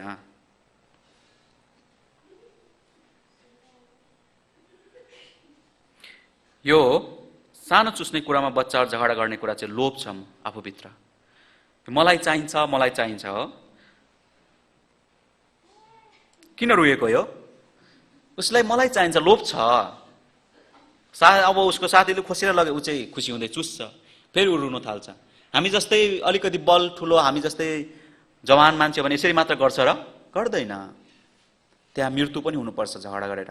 यो पापको स्वभाव हो। यो बच्चाले यो खरबुजा सबै खान सक्छ? सक्दैन। सबै खान सक्दैन भने मम्मीले आदि ल्याइदिनु भयो भने सबै फ्याँकेर उत्तानो परेर रुन थाल्छ होइन, खुट्टा फ्याँकेर। यो बच्चा पापको स्वभाव भएको कारणले गर्दा। यो बच्चा सानो भए पनि आत्मा चाहिँ परमेश्वरसँग सम्बन्ध छैन। मानिसको पाखण्डी हृदय हुन्छ। यो पाखण्डी भनेको चाहिँ भित्र एउटा बाहिर अर्को हो। अब यो मान्छेसँग कहिले पनि भेट्न मन छैन। यो मान्छेलाई चाहिँ यो मान्छेसँग भेट्ने हेर्ने मनै छैन, तर अचानक बाटोमा हिँड्दै गर्दाखेरि अचानक भेट भयो। भेट्न साथै झगडा गर्न त मिलेन। त्यस कारणले भित्र जति रिस भए पनि बाहिर चाहिँ तपाईँसँग मलाई धेरै भेट्न मन लागेको थियो, बल्ल बल्ल भेट भयो भनेर बाहिरबाट चाहिँ भन्दैछ। भित्र चाहिँ अझ यो मान्छे भेटेको कारणले गर्दा मेरो सायद बिग्रियो, आजको दिनै उल्टो भयो भनेर यो मान्छेले सोचिरहेको छ। यो मान्छे सबैसँग यो स्वभाव हुन्छ। जुन मान्छेलाई हामी भेट्न चाहँदैन त्यो मान्छेलाई भेट्दाखेरि खुसी हुन्छ र मन हुँदैन। यो भनेको पाखण्डी हृदय हो। भित्र एउटा छ, बाहिर अर्को छ। यो पापी मान्छेसँग भएको स्वभाव हो। दुवैको आत्मा परमेश्वरसँग सम्बन्ध छैन अथवा पापी मान्छे हो। अयुबको पुस्तक 15 अध्यायको 14 पद, निर्बल मानिस के हो र त्यो निर्दोष हुन सक्छ? अथवा स्त्रीबाट जन्मेको कुनै बालक के त्यो धर्मी ठहरिन सक्छ? धर्मी हुन सक्छ? कोही पनि हुन सक्दैन। हामी हेऱ्यौँ भने संसारमा भएका सबै मानिसहरू रूप रङ्ग फरक भए तापनि तर स्वभाव चाहिँ मिल्छ। यो नेपालमा भएको, इन्डियामा भएको, चाइनामा भएको, अमेरिकामा भएको मान्छेको रिसाउने स्वभाव छ कि छैन? एउटै छैन र? लोभ गर्ने स्वभाव पनि मिल्छ, रिसाउने स्वभाव पनि मिल्छ, डाहा गर्ने स्वभाव पनि मिल्छ। किन यति धेरै टाढा टाढा जन्मेको मान्छे भए पनि स्वभाव मिल्छ? किनभने एउटै व्यक्तिको बिउ हो। त्यसैले गर्दा स्त्रीबाट जन्मेको व्यक्ति अथवा यो मानिसको सन्तान एकजना पनि असल छैन, एकजना पनि राम्रो छैन। सबैजना पापी र परमेश्वरको न्याय परेर नरकमा जाने व्यक्ति हो। अयुबको पुस्तक 15 अध्यायको 15 र 16, परमेश्वरले आफ्नै पवित्र जनमाथि भरोसा राख्नुहुन्न र स्वर्ग नै उहाँको दृष्टिमा निर्दोष छैन भने मानिस त झन् कति कम होला, जो घिनलाग्दो र सडेको हुन्छ, जसले अधर्मलाई पानी चाहिँ पिउँदछ। यो पानी पिउन गाह्रो कि सजिलो हो? सजिलो। बिरामी मान्छेलाई पनि पानी पिउन सजिलोसँग पिउँछ नि, होइन र? खाना खानुभन्दा यो भन्न खोजेको पाप चाहिँ यत्तिकै सजिलोसँग हामी गर्छौँ। कहिलेकाहीँ तपाईँतिर पनि बसमा हिँड्दाखेरि विचार गर्नुभएको होला, फोन आउँछ बसमा हिँड्दै गरेर, बस चाहिँ अब 30, 40, 50 को स्पिडमा कुदिरहेको छ, तर फोन उठाएर के भन्छ? कस्तो जाममा परेको छ, अहिले जाम भएर म ढिलो भयो कि म आउँदैछु भनेर भन्छ मान्छेले। यो भनेको के हो? झुट बोलेको। तर त्यो बोल्ने मान्छेको लागि यो चाहिँ साधारण, यो पानी पिउनु जस्तै हो। हामी पनि यो कुरा गर्दैछौँ। रिसाउने स्वभाव पनि साधारण, सजिलोसँग रिसाउँछौँ, झुट पनि सजिलोसँग बोल्छौँ, डाहा पनि सजिलोसँग गर्छौँ। हामी चाहिँ यसरी सजिलोसँग पाप गर्ने व्यक्ति हो। यो अघि खोर्सानी भनेर त्यो खोर्सानीले पिरो हुनु कति पनि गाह्रो हुँदैन, ऊ आफ्नो स्वभाव स्वाभाविक रूपमा भइहाल्छ। त्यस्तै नै मान्छेले पनि पाप गर्नका लागि र पापको स्वभाव बाहिर निकाल्नका लागि उसलाई कति पनि गाह्रो छैन, किनभने ऊ पापी हो। असल कुरा पो हामीले सिक्नुपर्ने भएको कारणले गर्दा हामी धेरै प्रयास गर्नुपर्छ। तर यो पापको कुरा चाहिँ हामी भित्रै भएको कारणले गर्दा जति बेला चाहिन्छ त्यति बेला निकाल्न सक्छ मान्छेले। यो पाप चाहिँ अनगिन्ती छ हाम्रो हृदयमा। त्यसैले गर्दा परमेश्वरको दृष्टिकोणमा उहाँ बस्नु स्वर्ग नै सफा छैन भने, तर यो पृथ्वीमा जन्मेको मानिस यति धेरै घिनलाग्दो पापी मानिस कसरी शुद्ध हुन सक्छ? कसरी सफा हुन सक्छ? कसरी स्वर्ग जान सक्छ यस्तो व्यक्ति? तपाईँलाई यसो विचार गर्दै हुनुहुन्छ, म स्वर्ग जान सक्छु कि? यो चाहिँ हाम्रो विचार मात्र हो। यो बाजेसँग रिस छ कि छैन? रिस छ कि छैन होला बाजेसँग? हेर्दा त नरिसाउने जस्तो देखिन्छ यो बाजे, तर गएर गालामा एक झ्याम हान्यो भने यो बाजे यसरी हाँसिरहनुहुन्छ? हाँसिरहनुहुन्छ र? हाँस्नुहुन्न। हामीलाई पनि खेदेर अर्को गाला रातो हुने गरी पड्काउनुहुन्छ, होइन र? यो रिस्क छ, भित्र छ। यो पाप चाहिँ हामीले पैसालाई पर्समा यसरी मजाले मिलाएर राखेको जस्तै मिलेर बसेको छ हो। 50 को झिक्ने कि 100 को झिक्ने मिलाएर झिकेको जस्तै नै रिसको स्वभाव निकाल्नु पर्ने हो कि लोभ गर्ने स्वभाव निकाल्नुमा यो समय र अवस्था अनुसार हामीले यो पापको स्वभावहरू हाम्रो जीवनमा निस्किन्छ र हामीलाई प्रयोग गर्दछ। यो दिदी यतिकै सुन्दरी हो, यो दिदी यतिकै सुन्दरी हो र यो दिदीभित्र के छ? घमण्डीको स्वभाव छ हो। म जस्तो सुन्दरी, म जस्तो बुद्धिमानी कोही छैन भने विचार आउँछ, म जस्तो धनी कोही छैन, होइन र? यो दाइ पनि यतिकै सुन्दर हो र? भित्र छ सुन्दर भन्ने कुरा चाहिँ। एकचोटि हेरौँ यो हृदय, मान्छेको हृदय कस्तो हुन्छ भनेर। मान्छेको हृदयभित्र यस्तो कुराहरू छ। घमण्डी मान्छेको घमण्ड गर्ने ठाउँहरू फरक फरक छ। कसैले सुन्दरतामा घमण्ड गर्छ, कसैले बुद्धिमा घमण्ड गर्छ, कसैले उसले गर्ने काममा घमण्ड गर्छ, कसैले उसले आफ्नो परिवारमा घमण्ड गर्छ, धेरै कुरामा घमण्ड गर्दछ। म त यस्तो व्यक्ति हो नि, यसरी घमण्ड गर्छ, यो पाप हो। अर्को कुरा ढिट, यो खसी अथवा बोका जस्तै। यो बाख्राहरू बोकाहरू तान्दाखेरि, घाँटीमा दाम लाएर तान्दाखेरि आफूतिर आउँछ कि पछाडि सर्छ? तपाईँ याद छ कि छैन? खुट्टे टाउको यसो गरेर उतैतिर पछाडि सर्न खोज्छ, होइन र? यसो गरेको चाहिँ के हो भन्दा म आउँदिनँ भनेको कि हाम्रो आज्ञा नमानेको। तर भरै आएको चाहिँ के हो? अब बलले सकेन नि, हाम्रो बल जित त्यस कारणले गर्दा आएको मात्र। यस्तै स्वभाव हुन्छ। अर्को लोभी, सुँगुर जस्तै लोभी स्वभाव हुन्छ हामीमा। तपाईँलाई लोभ छैन भने विचार गर्नुहुन्छ, धेरै भोक लागेको बेला विचार गर्नुहोस्, यो त सबै मै खाइसक्छु होला, अलिकति थोरै यतिले मलाई आउँदैन जस्तो लागिरहेको छ, यो लोभको स्वभाव हो। आफूलाई मन नपर्ने खाना त लोभ लाग्दैन कसैलाई पनि, वास्ता पनि हुँदैन। तर भोक लागेको र मन परेको कुरा चाहिँ त्यति बेला हामी लोभको स्वभाव बाहिर निस्किन्छ। अर्को ठिक्का पार्ने कछुवा जस्तै। यो कछुवाले स्वभाव कस्तो छ? मान्छे देखेन कछुवाले के गर्छ? टाउको भित्र हाल्छ, तर मान्छे नभएको बेला टाउको बाहिर निस्केर हिँड्छ। मान्छेले पनि हरेक ठाउँ अफिसमा काम गर्दा, कुनै पनि ठाउँमा काम गर्दाखेरि कुनै काम बिग्रियो भने त्यहाँको अफिसको बोसले कसले यो काम बिगारेको हो, के कारणले गर्दा यस्तो भयो भन्दाखेरि मैले गरेको हो भन्छ र? मलाई पो भन्नुहुन्छ कि टाउको यसरी तल निर्मल छ। फेरि कुनै काम राम्रो भने कसले गरेको हो भनेर प्रशंसा पाउने बेला चाहिँ मलाई पो भन्नुहुन्छ भने यसरी यसरी हेर्छ, होइन र? कोसा जस्तै छ यो स्वभाव। अर्को चितुवा जस्तै रिसा। आफूलाई मनपर्ने कुरा चाहिँ सबैजनाले हामी हाँसेर स्वीकार गर्छौँ, तर मन नपर्ने कुरा चाहिँ झम्टेर खाइहालौँ जस्तै नै होइन र निलिहालौँ जस्तो यस्तो स्वभाव देखाउँछौँ। सर्प जस्तै छली स्वभाव पनि हामीसँग छ। यो चाहिँ दुईटा कुरा, एउटासँग एउटा कुरा गर्ने, अर्कोसँग अर्को कुरा गर्ने, दुईजना झगडा गराउने अनि आफू चाहिँ दर्शक भएर हेर्ने। यस्तो अवस्था तपाईँले बिताउनु भएको छ कि छैन थाहा छैन, र मान्छेमा यस्तो स्वभावहरू हुन्छ। दुईजना झगडा गरेको मन पराउने, आफू चाहिँ अलग्ग भएर हेर्ने, यो स्वभाव हुन्छ छली स्वभाव। अर्को भ्यागुता जस्तै हल्ला गर्ने स्वभाव पनि हामीसँग हुन्छ। चाहिने कुरा पनि बोल्ने, नचाहिने कुरा पनि बोल्ने। यो चाहिँ प्रायः जसो जाँड रक्सी खाने मान्छेमा यस्तो स्वभावहरू देखिन्छ होइन र। कुन कुरा कहाँ बोल्नुपर्ने थाहा छैन, हल्ला गरेको छ। यो चाहिँ पापी मान्छे स्वभाव। हामी सबैसँग यस्ता स्वभावहरू हुन्छ, किनभने हामी सबै मानिसहरू पापी हौँ।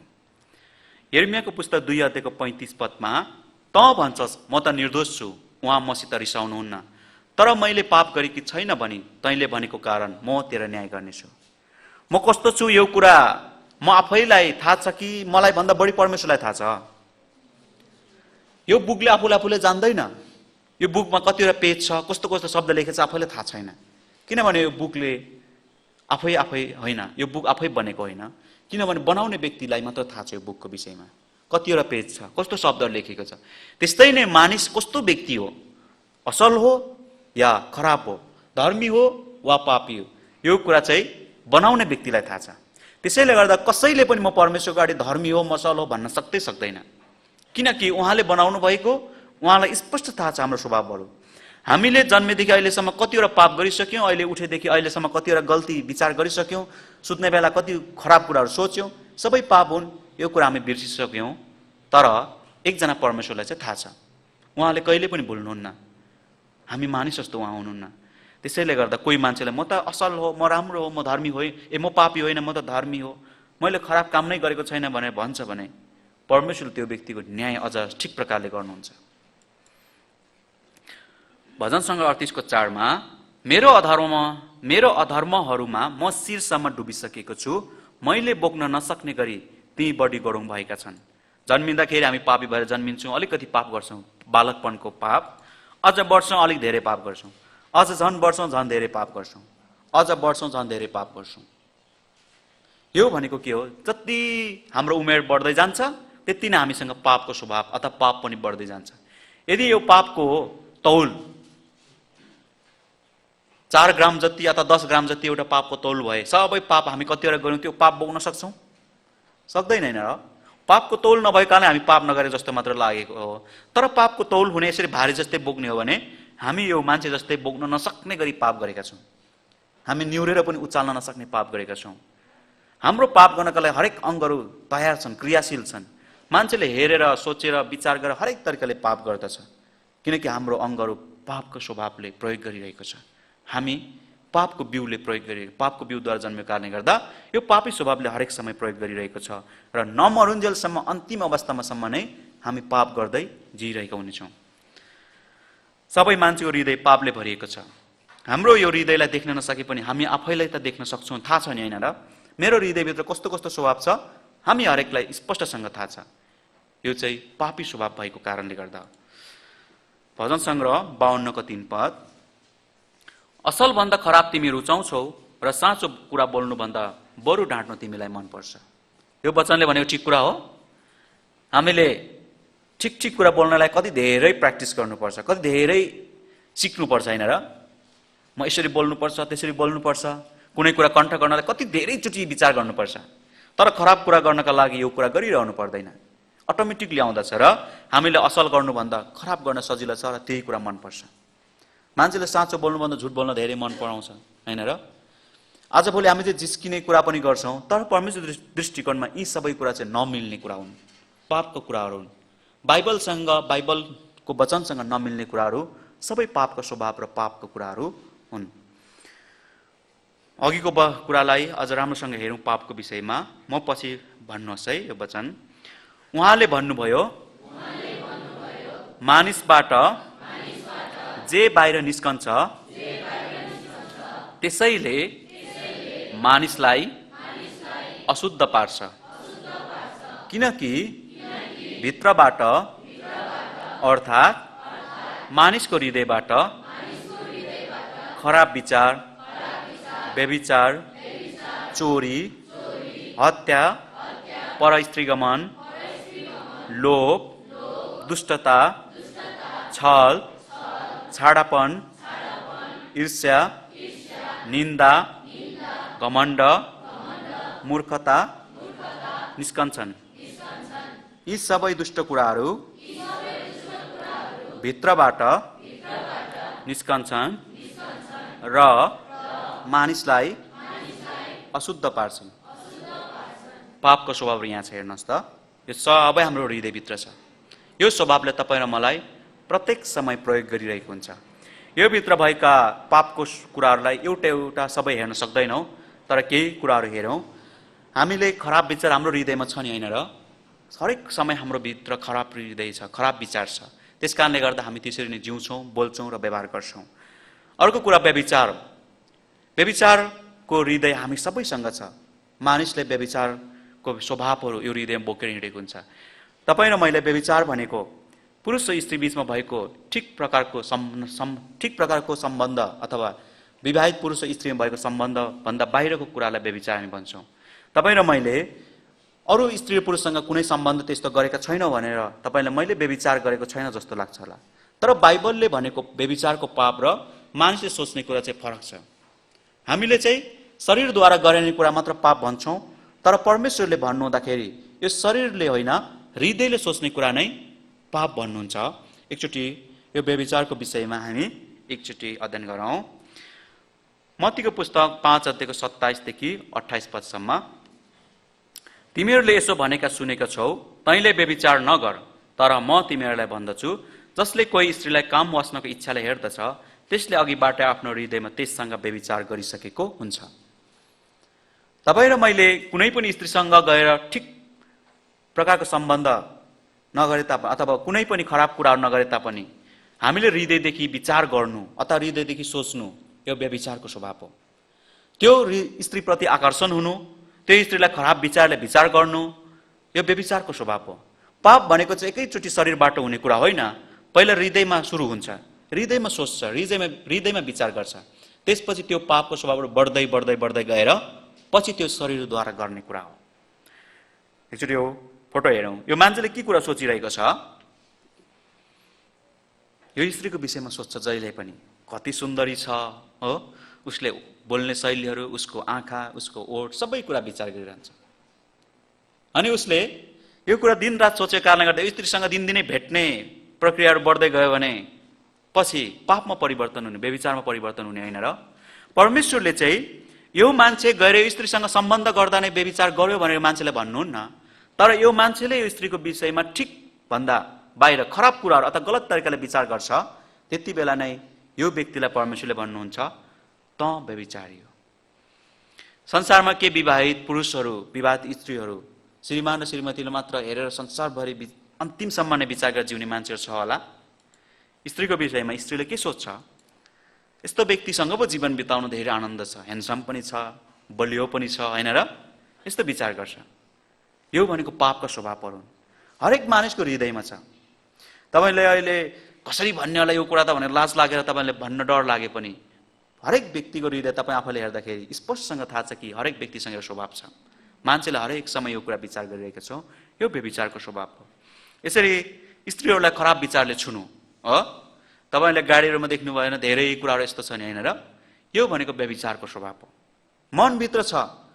यसरी बाहिर चाहिँ उसले ठिक शब्दहरू प्रयोग गरेर बोले पनि तर भित्र चाहिँ खराब विचारहरू छ। यो स्वभाव भनेको पापको स्वभाव हो। यो हरेक इन्टरनेटहरूमा, त्यसपछि मोबाइलमा, ल्यापटपमा खराब अश्लील कुराहरू हेर्नु पनि व्यभिचारको पाप हो। यो पनि हामी जीवनमा हरेक समय गरिरहेका छौँ। यो पापहरू आँखाले हेरेर गर्छौँ, फोटोहरू हेरेर, तस्बिरहरू हेरेर पाप गर्छौँ, सोचेर पाप गर्छौँ, कानले सुनेर पाप गर्छौँ, हृदयले सोचेर पाप गर्छौँ। यो हाम्रो जीवनमा हरेक पाइलामा हुने पापहरू हुन् है। परमेश्वरको दृष्टिमा र मानिसको दृष्टिकोणमा पाप फरक छ। तपाईँ निन्द्रा लागे जस्तो छ, 1 घन्टा जति हुन लाग्यो। एकचोटि तपाईँहरू हामी कसरत गरौँ। हिजोको कसरत गरौँ कि अर्को कसरत गरौँ? मैले आज चाहिँ सोध्छु, म तपाईँलाई सोधेको कुरा ठिक ठिक भन्नुपर्छ है। मलाई यता हेर्नुहोस् एकचोटि। मैले देखाएको औँला कति हो र तपाईँले मलाई ठिक ठिक भन्नुपर्छ है। ननिदाको मान्छेले चाहिँ ठिकसँग भन्छ, निदाको मान्छेले ठिकसँग भन्दैन होला। यो कतिवटा औँला हो? 5वटा। यो कतिवटा हो? यो कतिवटा हो? यो पनि एउटा। अनि अर्को यो चाहिँ कतिवटा आउँला? कतिवटा? यहाँ 3 छ नि, तपाईँले 2 मात्र भन्नुहुन्छ त अघिदेखि। 3 छैन? यो पनि छ नि औँला होइन र? यो चाहिँ होइन कि? यो निदाउने मान्छेले चाहिँ तपाईँले 2 भन्नुभएको, 3 औँला यहाँनिर है। त्यसैले गर्दा आँखा खोलेर जवाब दिनुहोस् मलाई। अघि त 5वटा हो, यो 2 हो भन्नेले चाहिँ यो गलत दियो। यो 3 हो नि, होइन र? के हो औँला होइन कि? यो पनि औँला 3 छ। तपाईँ निदाउनु भयो भने यसरी जवाब उल्टो दिनुहुन्छ र पछि परमेश्वरको अगाडि भने तपाईँ उल्टो दिएर नरकमा जानुपर्छ। त्यसैले गर्दा ठिक जवाफ दिनुपर्छ है। हामी अगाडि बढौँ अब। निन्द्रा अलिकति भाग्यो कि? परमेश्वरको दृष्टिकोणमा पाप भनेको हृदयमा जे सोच्छौँ र जे गर्छौँ त्यही पाप हो। परमेश्वर दृष्टिकोणमा पाप चाहिँ हृदयमा जे सोच्छौँ, एउटा यो पनि पाप भन्नुहुन्छ। अर्को यो शरीरद्वारा जे गर्छौँ त्यो पनि पाप नै भन्नुहुन्छ उहाँले। भनेको चाहिँ सोच्ने र गर्ने 2टै पाप हो। तर मानिसले चाहिँ पाप भनेको के भन्छन् अथवा हामी के भन्छौँ? मानिसको दृष्टिकोणमा पाप चाहिँ बाहिर जे गर्छौँ त्यो मात्र पाप हो। म जहिले पनि खराब कुरा काम मात्र गर्दै हिँड्छु, चोर्ने काम गर्दै हिँड्छु अथवा झुट बोल्ने काम गर्दै, यो सबै मान्छेले देख्छ भने यो मान्छे चाहिँ खराब हो भन्छ। तर मान्छेको देख्ने गरी गरिन, लुकेर बाहिर नदेखिने गरी गऱ्यो भने यो मान्छे असल हो भन्छ। तर परमेश्वरले चाहिँ यो हृदयभित्र कुरा कहीँ देख्नुहुन्छ, एक पापलाई देख्नुहुन्छ। तपाईँले श्रीमान श्रीमती कहिलेकाहीँ झगडा हुन्छ होइन, त्यसपछि मनमा कहिलेकाहीँ खराब शब्द निस्किन्छ होला, बाहिर नभनेको कारणले श्रीमान श्रीमतीले केही नभनेको, तर भित्र हृदयमा चाहिँ थाहा छ नि परमेश्वरलाई। परमेश्वर त्यो पनि पाप भन्नुहुन्छ। अर्को हेरौँ चोरीको विषयमा। कतिजना तपाईँ र मैले चोरी गरेका छौँ? तपाईँले सानो उमेरमा कतिजनालाई बुवा आमाको पैसा झिक्नु भयो होला र त्यो चाहिँ कति व्यक्तिले यसरी पनि भन्ने गर्नुहुन्छ, मैले त चोरेको भने त्यो त मेरो बुवा आमाको खल्तीबाट त झिकेको भन्छ। के बुवा आमाको खल्तीबाट झिकेको भने त्यो झिक्दाखेरि डर छ कि छैन? आफ्नो गोजीको पैसा झिक्दाखेरि डर हुन्छ कि हुँदैन? हुँदैन। तर त्यो बुवा मम्मीको झिक्दाखेरि चाहिँ किन डर भएको त? यसको अर्थ त्यो आफ्नो होइन, चोरेको हो। यो काम पनि पाप हो, स्वभाव हो अथवा चोर हो। गएर कोही व्यक्तिको करेसाबारीमा अथवा छिमेकीको रोपेको खोर्सानी यसरी टिपेन होला शरीरमा चाहिँ गएर। त्यस कारणले गर्दा कोही मान्छेले मेरो खोर्सानी चोर हो भन्दैन। तर धेरै खाना खाएको बेलामा खाना नमिठो भएर यो खोर्सानी चाहिँ भइदिएको भए त यसरी गएर टिपुँ कि के हो भनेर सोचिरहेछ मनमा। अब टिप्न मन एउटा लागिरहेछ, यो खोर्सानी भए त खाना मजाले खान्छु भनेर विचार गर्छ। तर अर्को मनले एउटा खोर्सानी चोर तिमी बन्ने हो, हुँदैन भनेर अर्को मनले भन्छ। त्यस कारणले गर्दा गएर मैले टिपिनँ। नटिपेको कारणले गर्दा यो खोर्सानीको धनीले मलाई खोर्सानी चोर भन्दैन। तर परमेश्वरले चाहिँ त्यति बेला नै तिमीले खोर्सानी चोरिसक्यो भन्नुहुन्छ। बुझ्दै हुनुहुन्छ? पाप हृदयमा जे सोच्छौँ त्यही नै पाप हो। तपाईँले पाप भनेको चाहिँ पहिला हृदयबाट हुने कुरा हो, बाहिर हुने कुरा होइन। त्यो हृदय कुरालाई भित्र रोकिराख्दा कन्ट्रोल गरेर भित्र अधीनमा राख्न नसक्दाखेरि बाहिर निस्किने हो त्यो पाप चाहिँ। पानी पनि धेरै भर्यो भने बाहिर पोखिन्छ होइन र? त्यसरी नै पापको स्वभाव पनि भित्र रोकिराख्न नसक्दाखेरि बाहिर निस्किने हो। तर परमेश्वरले हृदयभित्रको हरेक कुराहरूलाई नै पाप पाप पाप भन्नुहुन्छ। सानो उमेरमा यसरी गर्नुभएको छ कि छैन? हो, यस्तो धेरै छ नि। चोरभन्दा चक्कर ठुलो भन्ने सुन्नुभएको छ तपाईँहरूले। यो राम्रो काम गर्ने भन्दा नराम्रो काम गर्नेहरू धेरै बुद्धिमानी छ नि। ब्याङ्कहरू यो लुट्ने, त्यो ब्याङ्क बनाउनका लागि, ब्याङ्कभित्र सुरक्षा गर्नका लागि मान्छे पनि राख्छ, धेरै राम्रो अहिलेको धेरै फेसिलिटी भएको सुविधाजनक ऊहरू राख्छ, कीहरू के भन्छ सेक्युरिटीहरू, सुरक्षाहरू। तर पनि त्यो कुरा पनि त्यो चोरले कसरी चोरेर फेरि त्यो पनि पैसा लगिदिन्छ। चोर्ने कुरा यो मान्छेले सिकाउनु पर्दैन, किनकि यो भित्र नै छ तरिकाहरू। सानो उमेरमा यो भाइ बहिनीहरूलाई यसरी नभेट्ने ठाउँमा काम अरायो भने यसरी सजिलैसँग गएर काम गर्छ होला? बुवाले पैसा राख्न लगाएको यो छोरालाई हो, त्यस कारण नभेट्ने ठाउँमा पनि यो खुट्टाको औँलाले मात्र टेकेर यसरी काम गरिरहेको हो, चोरिरहेको हो। यसरी नभेट्ने ठाउँमा बुवा आमाले छोराछोरीलाई काम गर्न लगाउँदाखेरि खुट्टाको औँलाले मात्र टेकेर काम गर्नुपर्छ नभेट्ने ठाउँ भनेर आइडिया आउँछ त्यति बेला? आउँदैन। बुवा मम्मीसँग झगडा गर्छ, यस्तो ठाउँ म काम कसरी गर्ने, म सक्दिनँ, म भेट्दिनँ भन्छ। तर पैसा चोर्न चाहिँ नभेट्ने ठाउँ भयो भने औँलाले मात्र टेकेर पैसा चोर्नुपर्छ भने आइडिया कसले सिकाउँछ? यो आफै भित्र छ बच्चा उमेरमा यो सबै। मम्मीले थाहा पाउन लाग्नुभयो, त्यस कारण छिट्टो आएर किताबभित्र लुकाएर राख्छ पैसा चाहिँ। मम्मीले हेर्नुहुँदा छोरा आजभोलि सुध्रेर धेरै राम्रोसँग पढ्न थालेछ भनेर मम्मीको विचार छ, तर छोराले चाहिँ भित्रभित्र पैसा लुकाएर राखिराखेको छ। यस्तो आइडियाहरू मान्छेले सिक्नु पर्दैन, आफै सिक्दछ। यो पाप हो, यो पाप हो। पछाडिबाट अङ्गला मारिराखेको जस्तो छ अनि पैसा झिक्दैछ, यो पापको स्वभाव हो।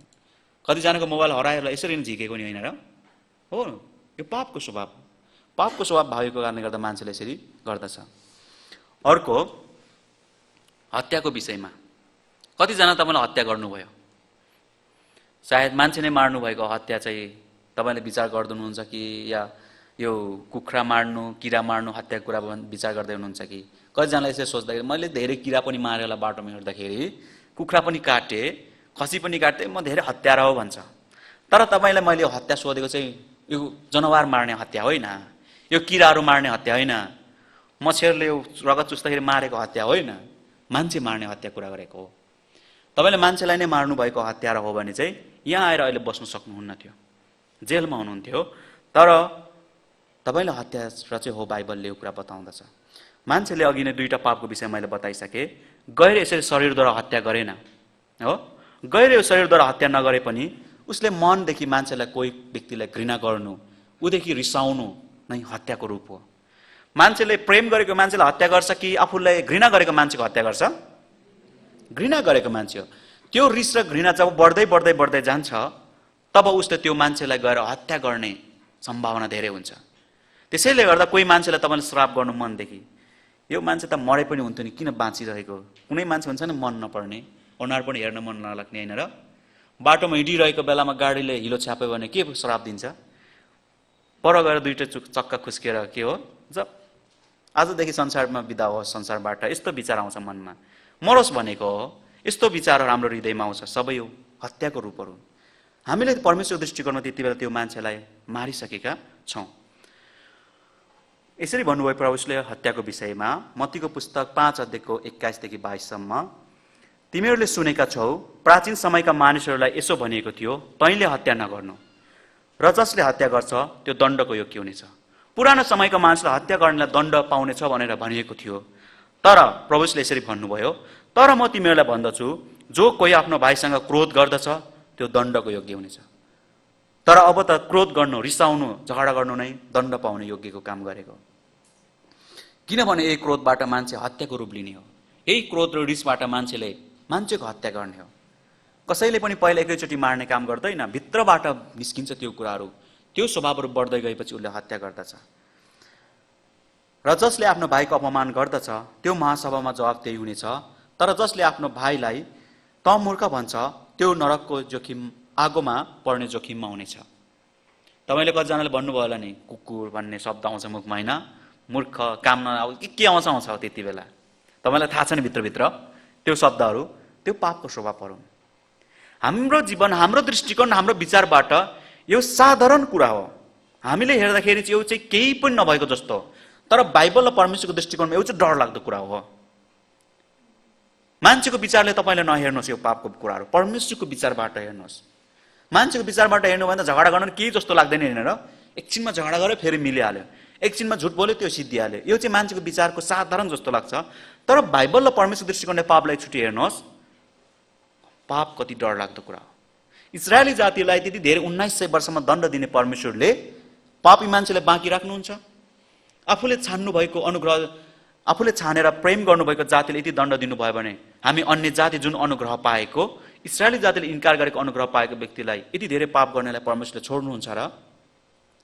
छोड्नुहुन्न। परमेश्वरले हामीलाई, परमेश्वरले अलिकति पनि मौका नदिकन नरकमा फ्याँक्नुहुन्छ। त्यसैले गर्दा पाप आफ्नो विचार र दृष्टिकोणले तुलना नगर्नुहोस्। बाइबल र परमेश्वरको विचारद्वारा, बाइबल र परमेश्वरको दृष्टिकोणमा पाप यति डरलाग्दो कुरा हो, त्यो हाम्रो विवेकले अझ बुझ्न गाह्रो छ। तपाईँले हस्पिटलमा गएर जाँच गर्दाखेरि डक्टरले तपाईँलाई त क्यान्सर भएको रहेछ भन्दाखेरि यतिकै आनन्द बस्नुहुन्छ? बस्दैन होइन र? त्यसपछि दिनदिनै निन्द्रा पनि हट्दै जान्छ, खाना पनि खान मन लाग्दैन। पाप अझ योभन्दा डरलाग्दो कुरा। क्यान्सरले शरीर मर्छ, सिद्धिन्छ, आत्मा त मार्न सक्दैन, तर पापले चाहिँ आत्मा नै सदाको लागि नष्ट गर्ने कुरा हो। यसरी यो झगडा गर्ने हत्याको रूप हुने होइन र? यसै झगडा गर्दै अझ रिस बढ्दै गयो भने के हुन्छ? यसमा परिवर्तन हुने हो। यसमा परिवर्तन भएपछि के हुने हो? मर्न सक्छ नि, मृत्यु हुन्छ नि। कति समाचारमा सुनेको छैन तपाईहरुले? श्रीमान र श्रीमतीले कुकुरद्वारा श्रीमानलाई मार्यो, श्रीमतीलाई मार्यो। यो यहाँबाट सुरु भएको हो नि हैन र? यो पाप हो, यो पनि पाप हो। अलिकति यो भिडियो हेरौँ। यो रिस भनेको कति डरलाग्दो कुरा हो रिसको विषयमा। यो दिदीले गएर आफ्नो ढोका खोल्दा यो कारको ढोकामा लाग्छ। सुन्नुहोस्, किन मेरो गाडीमा ठोक्नु भयो? तपाईले माफी माग्नु पर्छ। मुख सम्हालेर बोल। यस्तो थुत्रो कार चलाउँछ?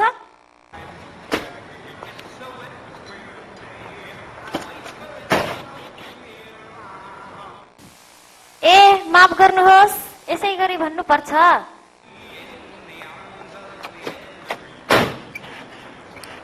झन रिस बढ्दै गरेको हो।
पछाडि के लैजाछ?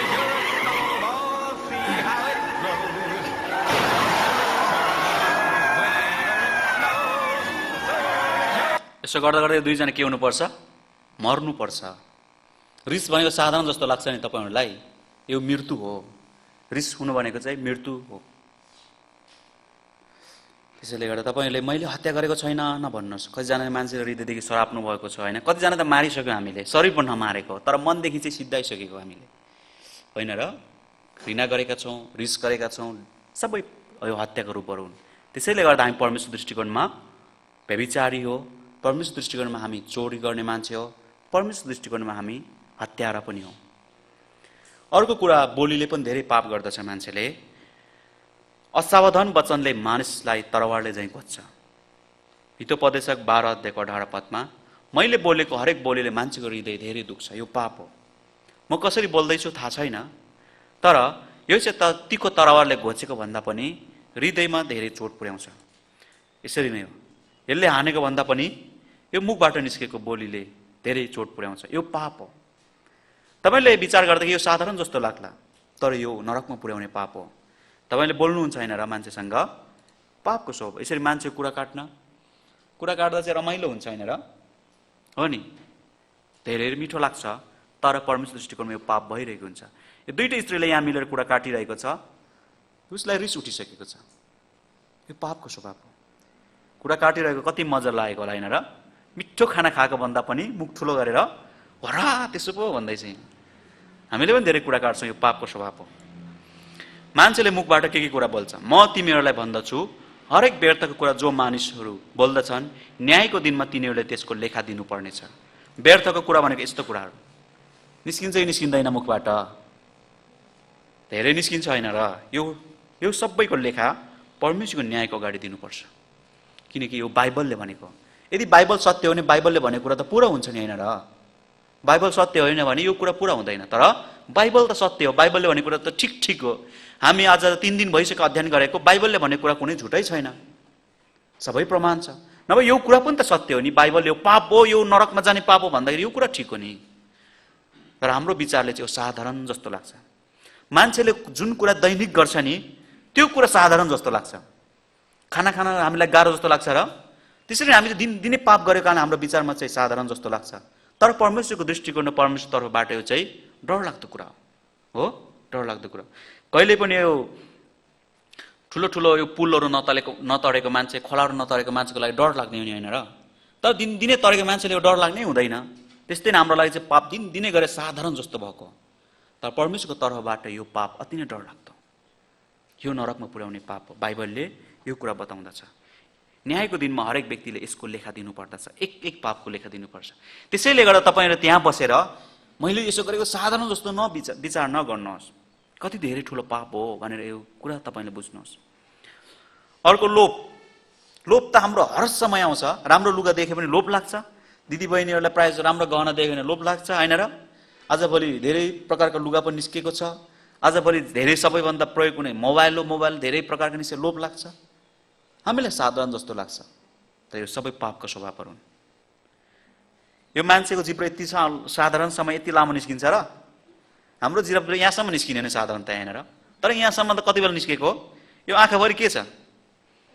डलर छ, डलर। यो अमेरिकाको पैसा हो। लोभ गर्नु पाप हो नि, होइन र? यस्तो छ।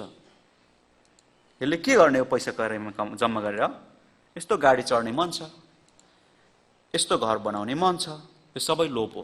यस्तो चाहिन्छ भन्ने हो।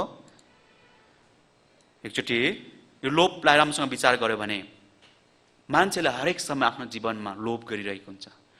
लोभ नगरेको भने मलाई पुग्यो भन्नुपर्छ नि, मलाई अब पुग्यो आजदेखि चाहिँदैन भन्ने यहाँ कोही हुनुहुन्छ? यदि त्यसो भन्छ लोभ सिद्धियो अब तपाईँको जीवनबाट यो स्वभाव। अझै पुग्यो भन्ने चलन यो स्वभाव छैन भने लोभ गरिरहेका छौँ हामीले। आज पनि चाहिन्छ, भोलि पनि चाहिन्छ, नमरेसम्म चाहिन्छ। तर यो पनि एक प्रकारको पाप हो है। अर्को घमण्ड। घमण्ड कति डरलाग्दो पाप हो। यो पनि परमेश्वर दृष्टिकोणमा नरकमा पुर्याउने पाप हो।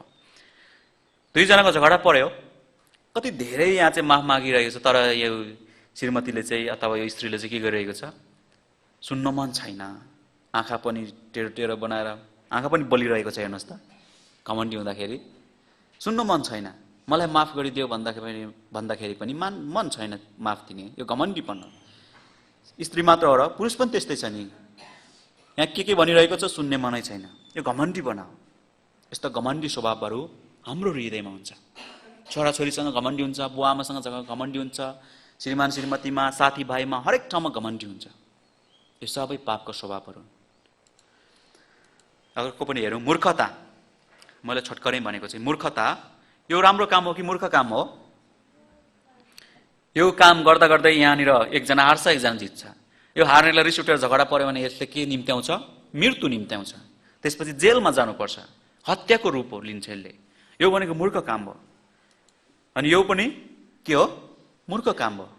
मान्छेले योसँग आनन्द खोज्छ, खुसी खोज्छ, तर यो अझ झन् डरलाग्दो मूर्खता हो।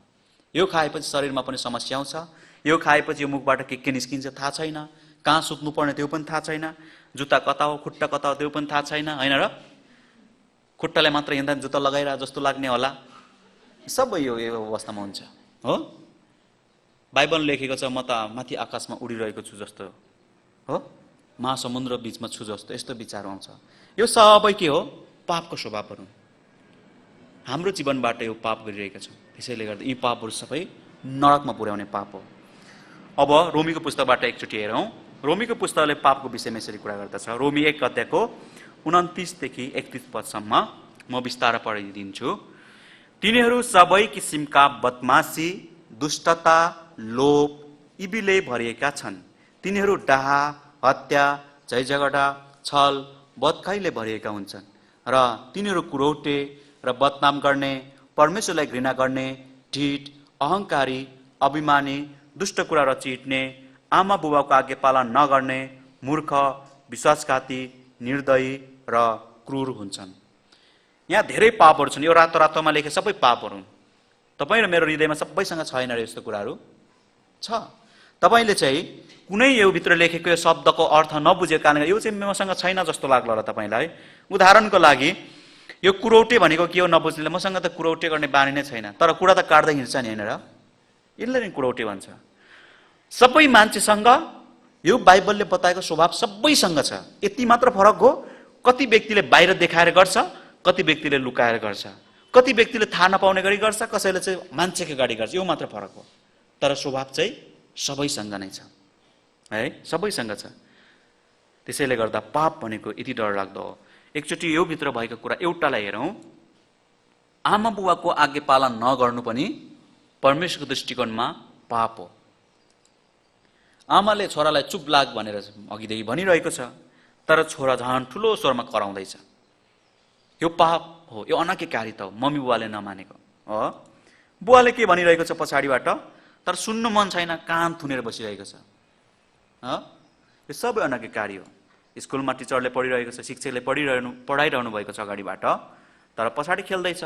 यो अनाज्ञाकारी हो। यो त साधारण जस्तो लाग्छ नि यो पापहरू हाम्रो लागि, त परमेश्वर दृष्टिकोणमा साधारण होइन। यिनीहरू सबै नरकमा पुर्याउने पाप हो।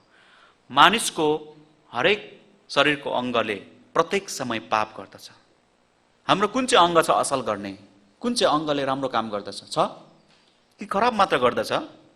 असल गर्ने अङ्ग म त भेट्टाउँदिनँ कुनै पनि। सबै अङ्गले पाप मात्र गर्दछ। पाप नगर्ने कुनै अङ्ग नै छैन। यो अब मैले देखाउने यो कुरा ठिक हो कि होइन? पाप गर्नलाई कुनै तालिमको आवश्यकता पर्दैन। ठिक कुरा हो। तपाईँले जे पाप गर्नुभयो, कुन कुन स्कुलमा गएर पढ्नु भएर, यो कलेजमा गएर पढ्नु भएर सिक्नुभएको र सिक्नुभएको होइन नि, होइन र? सबै पापहरू तपाईँ र मैले सिक्नु पर्दैन, तालिमको आवश्यकता पर्दैन। यो पाप आफै हुन्छ हो। यो केसलाई बढ्नका लागि सिकाउनु पर्छ र आफै बढ्छ। यो हाम्रो शरीरको अङ्ग आफै बढे जस्तै पाप पनि हाम्रो जीवनमा आफै हुन्छ।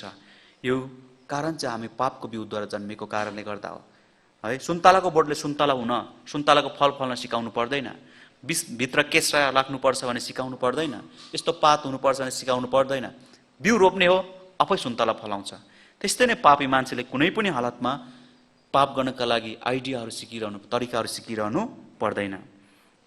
मान्छेको शरीरको हरेक अङ्गले पाप गर्दछ भने एकचोटि अघिको वचन अनुसार हेरौँ। शरीरले के कुरा सोध्छ? घमण्ड र खराब कुराहरू सोध्छ जहिले पनि। आँखाले खराब कुराहरू हेर्ने काम गर्दछ हो।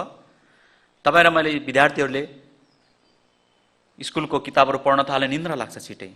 तर आफूले मनपर्ने कुरा मोबाइल टिभीहरूमा हेऱ्यो भने निन्द्रा लाग्छ र 12 बजे आँखा चिम्मा हल्लिँदैन, हेरेकै गर्छ खराब कुरा हेर्नका लागि। अर्को कुरा, हृदयले दुष्ट विचार गर्छ, डाहा गर्छ, रिस गर्छ। यो हृदयले सोचेर पाप गर्ने। जिब्रोले के कुरा झुट बोल्ने, खराब शब्दहरू बोल्ने गर्दछ।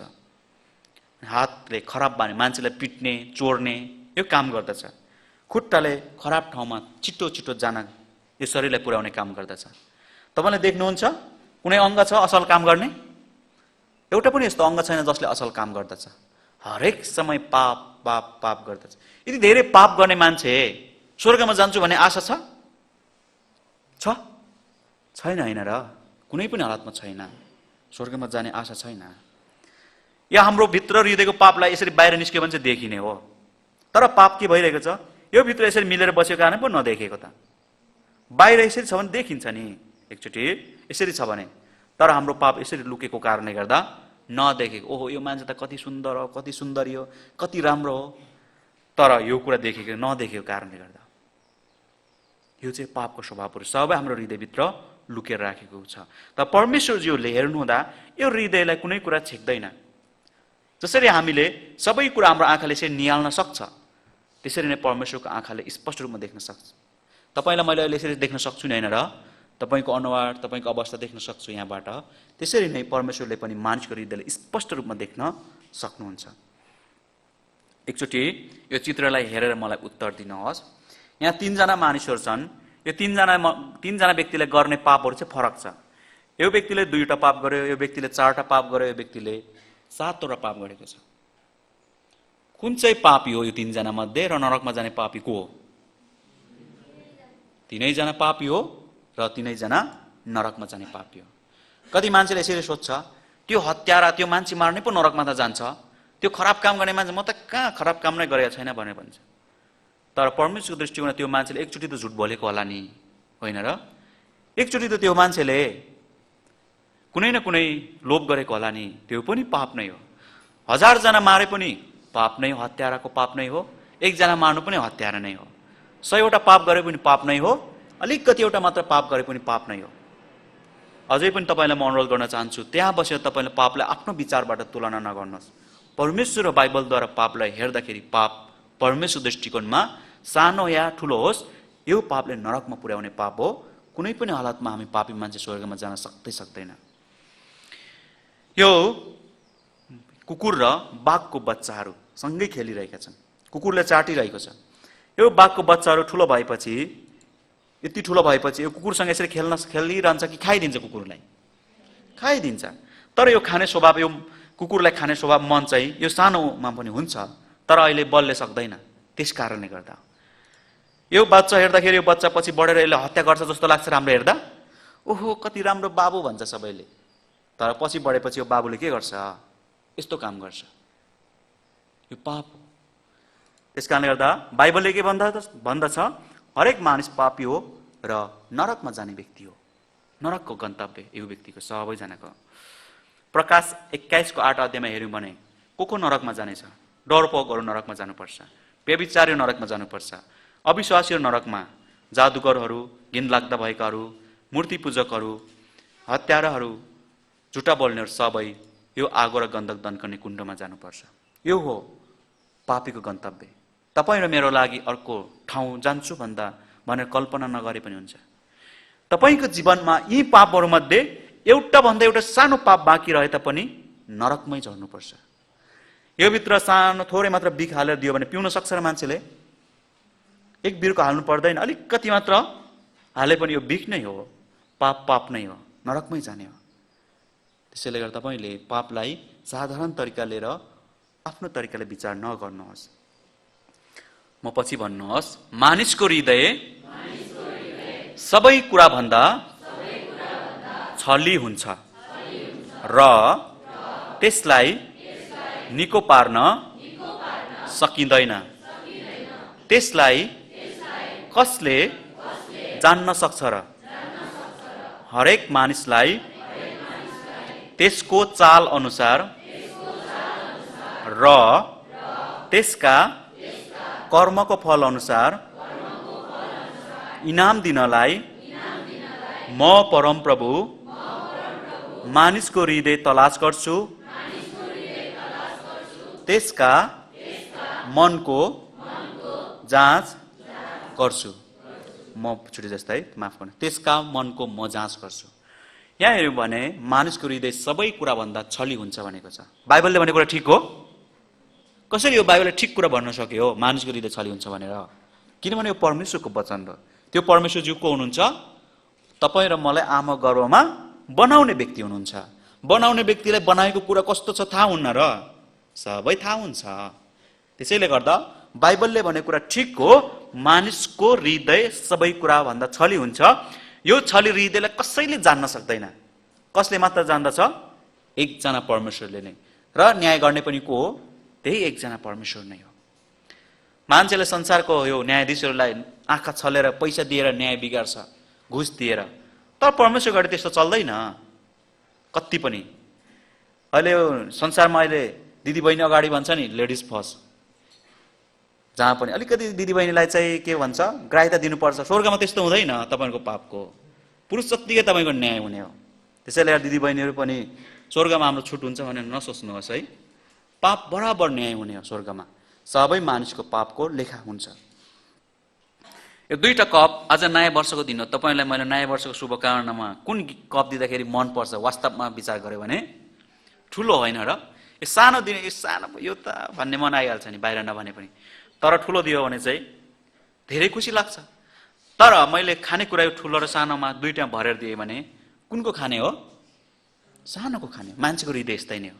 बाहिर धेरै सुन्दर छ, भित्र चाहिँ फोहोर कुराले भरिरहेको छ। यो पापको स्वभाव हो। पापको स्वभाव हो। मान्छेले हृदयमा सोचेर यसरी पाप गर्छ, आँखाले हेरेर यसरी पाप गर्छ, दिमागले सोचेर यसरी पाप गर्छ। पाप पाप पाप मात्र। बिहान उठेदेखि पाप हो। सपनामा पनि पाप गरिरहेको हुन्छ, बिहान उठ्नु साथ पनि पाप गरिरहेको हुन्छ, टाउको सिरानीमा राखेर पाप गरेको हुन्छ, खाना खाँदा पाप गरेको हुन्छ। पाप नगर्ने कुनै अङ्ग नै छैन है। हामी यो चाहिँ सँगै पढौँ। 1, 2, 3। साँच्चै म तिमीहरूलाई भन्दछु, तिमीहरूले एक पैसा चुक्ता नगरुन्जेल तिमी त्यहाँबाट उम्कने छैनौ। धन्यवाद। मत्ती 5 अध्यायको 26 पदमा एक पैसा भनेको छ। हामी हेऱ्यौँ भने यो एक पैसा हुनका लागि कति पैसा चाहिन्छ? 1 रुपियाँ हुनुको लागि 100 पैसा हो। 100 पैसा हो। 100 पैसा मैले कोही व्यक्तिको 1 रुपियाँ ऋण लिएँ, मैले 49 पैसा यो दिएँ, 49 पैसा दिएँ फिर्ता, नभए यो व्यक्तिको ऋण मैले चुकाएको अथवा फिर्ता गरेको अझै बाँकी छ, 1 पैसा नदिनु पनि अझै पनि बाँकी छ हो। त्यस्तै नै स्वर्गमा जाँदाखेरि 100 वटा पाप गर्नुभयो, 49 वटा पाप चाहिँ क्षमा भयो, एउटा मात्र बाँकी रहे पनि नरकमै जाने हो। तपाईले राम्रोसँग जीवन जिउनु भयो, असल जीवन जिउनु भयो, तपाईले राम्रोसँग मर्ने बेलासम्म एउटा मात्र पाप गर्न नरकमै जाने हो। त्यसैले एक पैसा चुक्ता भनेको चाहिँ यो पैसा चाहिँ अति नै सानो कुरा हो। पैसाले केही किन्न सक्छ र आजभोलि? पहिले चाहिँ पैसाको धेरै महत्त्व थियो, आजभोलि पैसाको केही पनि छैन, रुपियाँको त अब त महत्त्व छैन भने, तर यो 1 पैसा भनेको चाहिँ अति नै सानो भनेको चाहिँ सानोभन्दा सानो पाप, झुट बोलेको किन नहोस्, खराब अलिकति मात्र विचार गरेको किन नहोस्, यो पनि परमेश्वरको दृष्टिकोणमा न्याय वास्तवमा नै हुन्छ। यो कारणले गर्दा पनि यो व्यक्ति नरकमै जानु पर्दछ। स्वर्गमा जान्छु भने अलिकति पनि आशा छँदै छैन।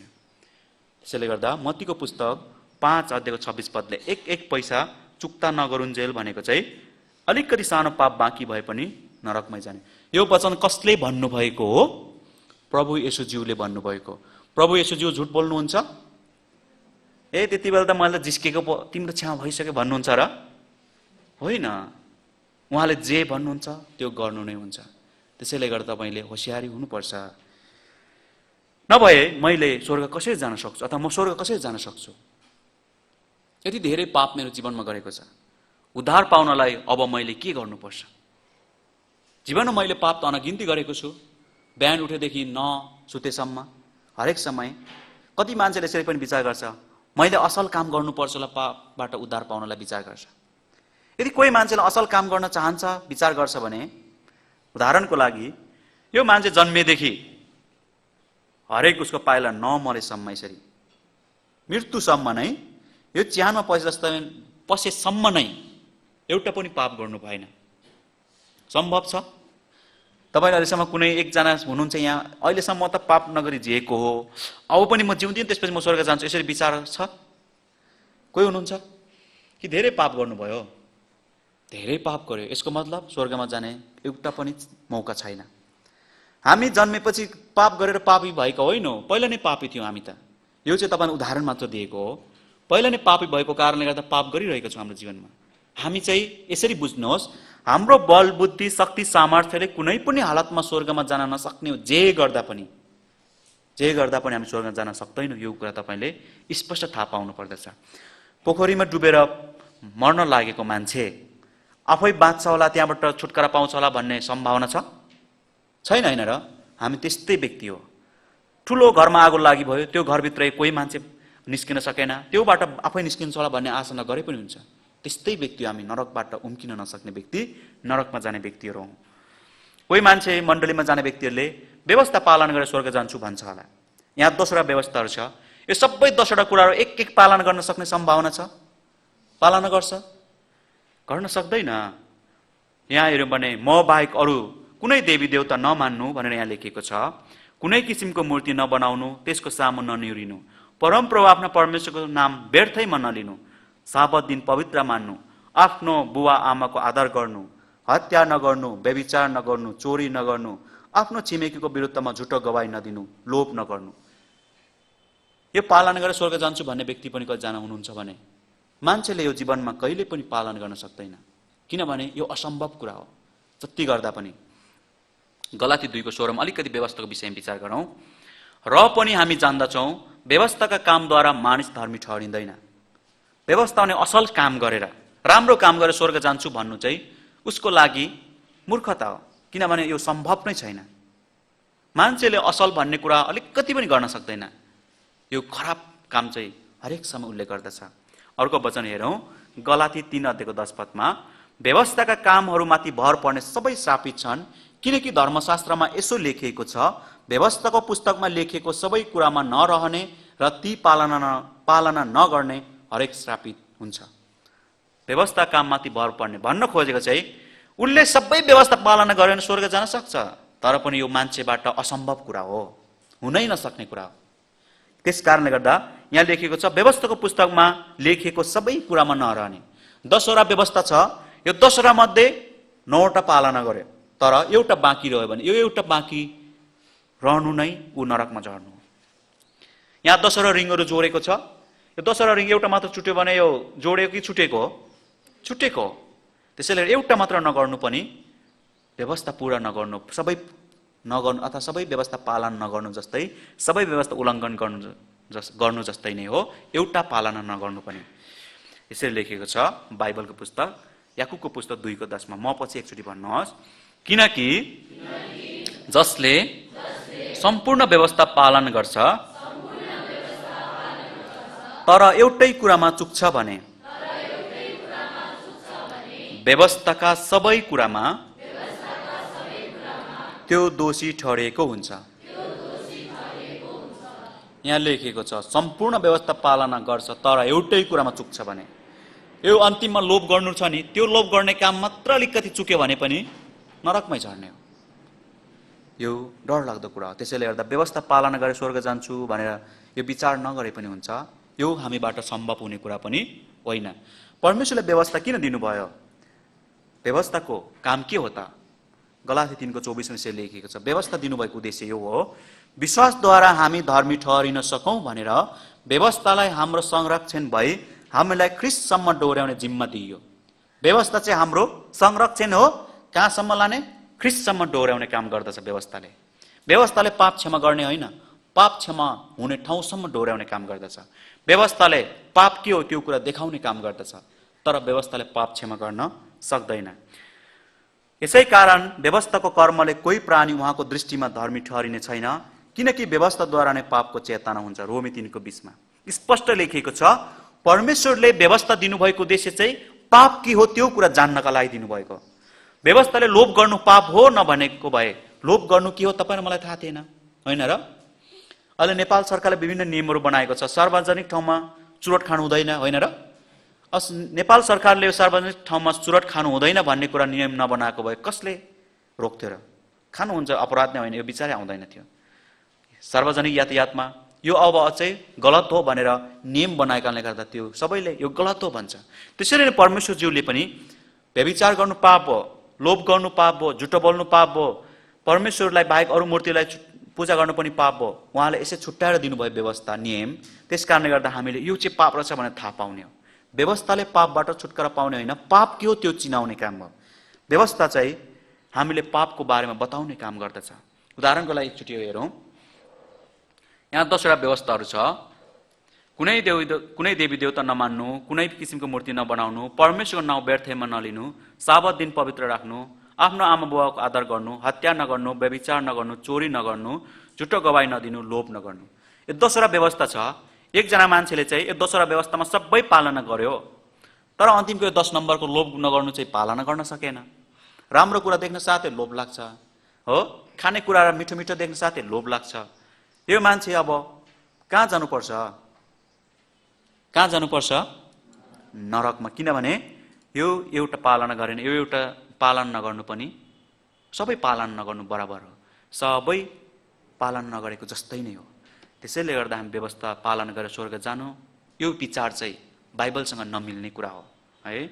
व्यवस्था भनेको एउटा ऐना जस्तै नै हो। व्यवस्थाले ऐनाको काम गर्दछ। ऐनाले हाम्रो अनुहारमा भएको फोहोरलाई देखाउँछ। तिम्रो अनुहारमा यो दाग छ, यो फोहोर छ, तर धुन चाहिँ सक्दैन, होइन र? यो ऐनाले के सम्म हामीलाई चेतना दिन्छ भन्दा, सूचना दिन्छ भन्दा गएर पानीमा धो, तिम्रो अनुहार फोहोर छ। यो काम गर्दछ। व्यवस्थाले पनि त्यसरी नै ख्रीष्टसम्म पुर्याउने काम गर्दछ, तर व्यवस्थाले पाप क्षमा गर्न सक्दैन। व्यवस्थाले पाप के हो त्यो कुरा चिनाउने काम गर्दछ। कति मान्छेले यसरी प्रार्थना गरेर स्वर्ग जान्छु भन्ने विचार पनि छ होला। यो प्रार्थना गर्ने कुरा चाहिँ स्वर्ग जानका लागि गरिने कुरा होइन। प्रार्थना भनेको स्वर्ग जानका लागि गरिने होइन, स्वर्ग जाने व्यक्तिले गर्ने हो। स्वर्ग जान सक्ने व्यक्तिले प्रार्थना गर्ने हो, स्वर्ग जानका लागि गर्ने होइन प्रार्थना। कति व्यक्तिले यसरी भन्छ, यो ग्रहण गरेपछि म स्वर्ग जान सक्छु। स्वर्ग जानका लागि स्वर्गमा हुने परमेश्वरलाई ग्रहण गर्नुपर्छ कि हामीले चाहिँ परमेश्वरलाई ग्रहण गर्नुपर्छ? परमेश्वरले हामीलाई ग्रहण गर्नु पर्यो नि, स्वीकार्नु पर्यो नि। परमेश्वरले चाहिँ स्वीकार्नु भएको छ कि छैन थाहा छैन, तर मैले ग्रहण गरेँ म स्वर्ग जान्छु भन्दैमा स्वर्ग गइन्छ र? यो नसोचे पनि हुन्छ। त्यो घरभित्र भएको व्यक्तिले पो आऊ भन्नुपर्छ त स्वीकारेर, तिमी भित्र आऊ भन्नुपर्छ। बाहिर बस्नेले मै आउँछु भन्दा मिल्दैन नि, होइन र? त्यस्तै नै स्वर्गमा बस्नुहुने परमेश्वरले नै हामीले स्वीकारेको हुनुपर्छ यो ग्रहण, हामीले उहाँलाई स्वीकार्ने कुरा होइन। कतिले बप्तिस्मा लिएर स्वर्ग जान्छु भन्छ, यो पनि बाइबलसँग नमिल्ने कुरा। बप्तिस्मा भनेको स्वर्ग जाने 100% भएको व्यक्तिले लिने हो। अब जहिले मरे पनि म स्वर्ग जान्छु भने विश्वास भएको व्यक्तिले बप्तिस्मा लिने हो, स्वर्ग जानका लागि बप्तिस्मा लिने होइन। कतिले उपवास बसेर, कतिले अन्य भाषा बोलेर स्वर्ग जान्छु, यो बाइबलसँग नमिल्ने कुरा। बप्तिस्मा, प्रार्थना, त्यसपछि अरू कुनै पनि कार्यक्रम क्रियाकलाप हामी गर्छौँ, यो भनेको उद्धार पाएर स्वर्ग जाने व्यक्तिले गर्ने क्रियाकलाप हो, तर स्वर्ग जानका लागि गर्ने क्रियाकलाप भने होइन यो कुरा। यसरी तपाईँले बुझ्नुहोस्। मत्ती 7:21 हामी सँगै पढौँ ठुलो स्वरमा, 1 2 3। प्रभु प्रभु भन्ने सबै स्वर्गको राज्यमा प्रवेश गर्ने छैनन्, स्वर्गमा हुनुहुने मेरो पिताको इच्छा पालना गर्ने मानिसले मात्र परमेश्वरको राज्यमा प्रवेश गर्नेछ। धन्यवाद। प्रभु येशूज्यूले भन्नुभयो, यो प्रभु प्रभु भन्ने व्यक्ति चाहिँ को हो त? मण्डली जाने व्यक्ति कि मण्डली नजाने व्यक्ति हो? मण्डली जाने हो, तर आफ्नो पापबाट पूर्ण रूपमा छुटकारा नपाएको व्यक्ति हो, उद्धार नपाएको व्यक्ति हो, नयाँ जन्म नपाएको व्यक्ति हो। येशूलाई प्रभु प्रभु चाहिँ भन्छ, तर यो व्यक्ति स्वर्गमा जान सक्दैन। यहाँ प्रभु येशूज्यूले भन्नुभयो पिताको इच्छा पालना गर्ने व्यक्ति मात्र भन्नुभयो। यो पिताको इच्छा चाहिँ के हो त? यो चाहिँ हामी कक्षा अर्कोमा हेरौँ, अर्को कक्षामा। यो पिताको इच्छा पालना गर्ने मान्छे मात्र स्वर्गमा जान सक्दछ। कसैले चाहिँ यसरी पैसा दिएर स्वर्ग गइन्छ भन्ने गलत विचार हुनसक्छ। यो चाहिँ स्वर्ग जाने व्यक्तिले यसो गर्ने हो, स्वर्ग जानका लागि होइन। हिन्दूका मान्छेहरूले, कति व्यक्तिहरूले स्वर्ग जानका लागि आफ्नो शरीरलाई यस्तो दुःख पनि दिन्छ। यसै शरीरलाई दुःख दिएर स्वर्ग जान कोही पनि सक्दैन। भित्रको पाप सिद्धिन्छ। स्वर्ग जानका लागि त पाप नभएको व्यक्ति हुनुपर्छ। एउटा मात्र पाप बाँकी रह्यो भने पनि स्वर्ग जान सक्दैन। यसरी गरेर स्वर्ग जान सक्ने हो भने त सबै मान्छेले गर्थ्यो होला, तर यो चाहिँ मान्छेको विचार हो। कतिले अझै अलिक थोरै भएर झन् धेरै यहाँ शरीरलाई शास्ति दिएको छ है। पापी मान्छे नरकमा जानुपर्ने नरक चाहिँ कस्तो हो त?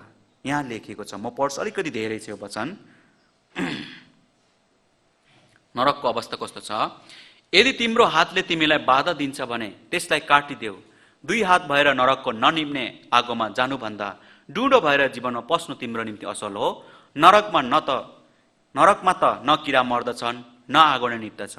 तिम्रो खुट्टाले तिमीलाई बाधा दिन्छ भने त्यसलाई काटिदेऊ। 2 खुट्टा भएर नरकमा फालिनु भन्दा त खोरन्डो भएर जीवनमा पस्नु तिम्रो निम्ति असल हो। नरकमा न किराहरू मर्दछन्, न आगो नै निप्दछ। यदि तिम्रो आँखाले तिमीलाई बाधा दिन्छ भने त्यसलाई झिकेर फालिदेऊ। 2 आँखा भएर नरकमा फालिनु भन्दा त 1 आँखा भएर परमेश्वरको राज्यमा पस्नु तिम्रो निम्ति असल हो। नरकमा त न किरा मर्दछन्, न आगो नै निप्दछ, किनकि प्रत्येकलाई आगोले नै नुनिलो पार्छ। मर्कुसको पुस्तक 9:43-49 यो वचन हो। अब स्वर्ग जानका लागि यो वचन अनुसार हेर्यो भने हाम्रो हातले धेरै पाप गर्छ।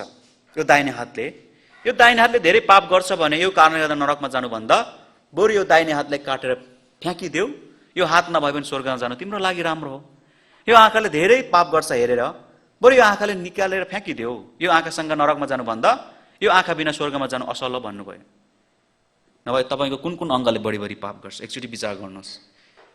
आज निकाल्नुपर्छ, नभए स्वर्गमा जान सक्दैन, होइन र? कुन कुन अङ्गले बढी पाप गर्छ? आँखाले गर्छ कि बढी? हातले बढी गर्छ कि? खुट्टाले बढी गर्छ कि? तर यो वचनले हातै काट्नुपर्छ भन्ने कुरा होइन। नरकको कष्ट कस्तो यो कुरा बताउनु खोजेको। हामी आँखा निकाल्न सक्छ कि सक्दैन? आँखा निकाल्दाखेरि जति पीडा हुन्छ त्यो त सहन नसक्नेले यो आँखा निकाल्दाखेरि हुने पीडा भन्दा पनि नरकको पीडा चाहिँ अझ हजारौं गुणा बढी छ। डर लाग्दछ भनेको।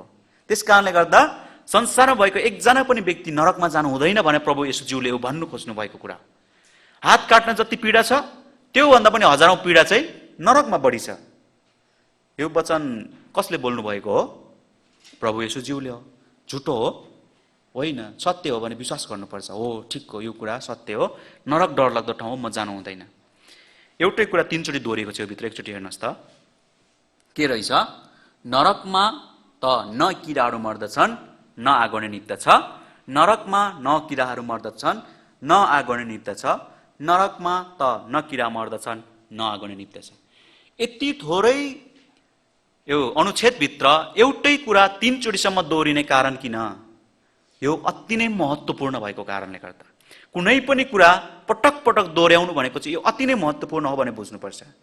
यो कुनै पनि महत्त्वपूर्ण यो हो, यो झडे पनि फुट्छ। त्यसकारणले बुवाले 10 चोटि यो बारेमा भन्नुभयो भने मैले बुझ्नुपर्छ यो महत्त्वपूर्ण।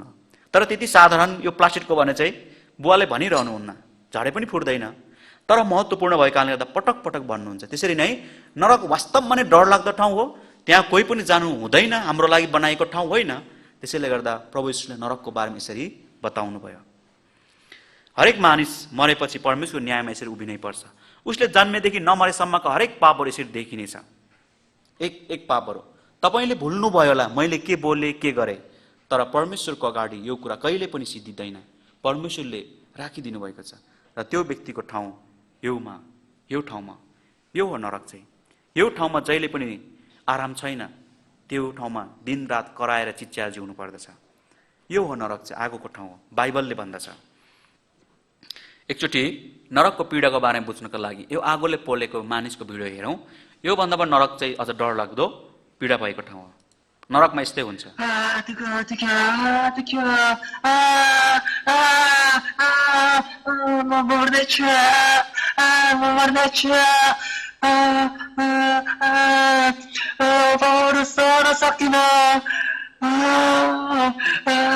यस्तै हो नरकमा चाहिँ। म सहन सकिनँ, म मर्न चाहन्छु, तर मर्न सक्दैन। नरकमा त शरीर मात्र मर्ने हो, आत्मा कहिले मर्दैन। यस्तै पीडामा जिउने हो। तपाईँ को तयार हुनुहुन्छ यो भित्र जानका लागि? यी तयार हुनुहुन्छ भने सुसमाचारको वचन, स्वर्ग जाने कुरा नसुने पनि हुन्छ, यसरी जिउँदा पनि हुन्छ। नरक जानका लागि कुनै तालिम आवश्यक छैन, कुनै कुरा पनि सुन्नु पर्दैन, यत्तिकै बसे पनि गइन्छ है। तर स्वर्ग जानका लागि चाहिँ उद्धार पाउनै पर्छ। नरक कस्तो देखिन्छ? कहिल्यै ननिम्ने आगो हो नरक। मर्कुस 9:48 अन्धकार हो नरक। मत्ती 22:13 आगो र गन्धक बलेको कुण्ड हो नरक। प्रकाश 21:8 आगोले नुनिलो पारेको ठाउँ हो नरक। मर्कुस 9:48-49 रात दिन विश्राम नहुने ठाउँ नरक। प्रकाश 14:11 याद नहराउने ठाउँ नरक। लुक्का 16:24 परिवारबाट अनन्तको लागि अलग हुने ठाउँ। लुक्का 13:28 यो हो नरक चाहिँ, र कदापि भाग्न नसक्ने ठाउँ नरकको। मत्ती 25:46 नरक यति धेरै डरलाग्दो ठाउँ हो। संसारको जेलबाट मान्छे जेल तोडेर भाग्न सक्छ, तर नरकबाट भाग्न सक्दैन। नरकमा कहिले पनि याद हराउँदैन। संसारमा भएको सबै कुराको याद आउँछ, तर आफू चाहिँ पीडामा जिउनुपर्छ। यो डरलाग्दो ठाउँ हो। म पछि भन्नुहोस्, तब राजाले सेवकहरूलाई भने त्यसका हात खुट्टा बाँधेर त्यसलाई बाहिरी अन्धकारमा फालिदेऊ, जहाँ मानिसहरू रुनेछन् र दारा किट्नेछन्। मत्ती 22:13 नरकमा त आगो छ भन्छ, फेरि अन्धकार पनि छन् बाइबलले बताउँदछ। यो कसरी हो त? एकचोटि हामी यसरी हेरौँ। यो आगोको तापमान शक्ति अनुसार आगोको रङ पनि फरक हुन्छ। आगोको थोरै तापमान भएको शक्ति पहिलो रङ हुन्छ। तपाईँले दाउराहरू बाल्दाखेरि विचार गर्नुभएको होला। अझ योभन्दा अलिकति धेरै आगोको तापमान बढी छ भने यस्तोमा परिवर्तन हुन्छ। अझ योभन्दा बढी आगोको तापमान छ भने यस्तो निलोमा परिवर्तन हुन्छ। त्यसैले गर्दा ग्यास सानो भए तापनि खाना छिटो पाक्ने कारण धेरै आगोको तापमान शक्ति छ। अझ त्योभन्दा बढी आगो तापमान शक्ति यस्तो सेतो हुन्छ। तपाईँले फलाम जोड्ने वेल्डिङ भन्छ नि, जोड्ने ठाउँ देख्नु भएको छ, आँखाले हेर्न सक्दैन। यो अति नै पावर भएको आगो हो। सबभन्दा बढी अधिकतम बढी आगोको तापमान भएको शक्ति चाहिँ अँध्यारो हुन्छ भन्छ यसरी अध्ययन गर्नेहरूले। नभए नरकमा सबभन्दा बढी आगोको तापमान बढी छ कि थोरै भएको ठाउँ हो? धेरै भएको ठाउँ हो। अलिकति आगोले पल्दा हामी सहन सक्दैनौँ भने यदि धेरै आगोको शक्तिले हामीले पल्दाखेरि कस्तो हुन्छ त्यो ठाउँमा? यो एउटा दन्ते कथा होइन है, वास्तविक कुरा हो है।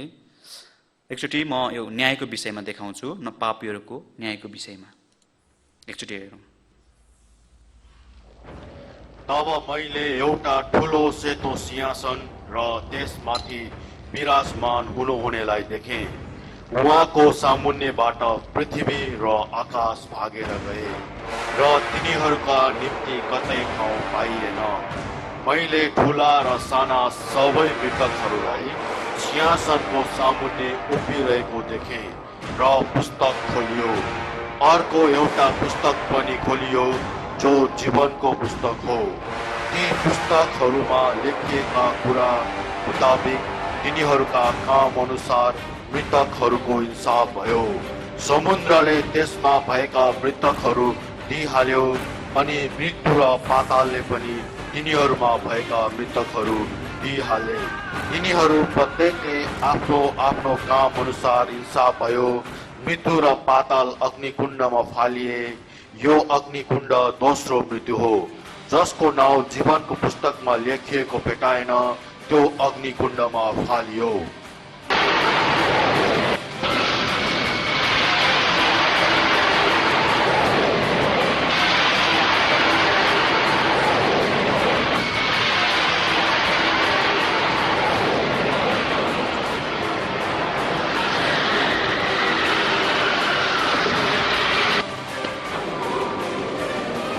यो हो बाइबलले बताएको नरक।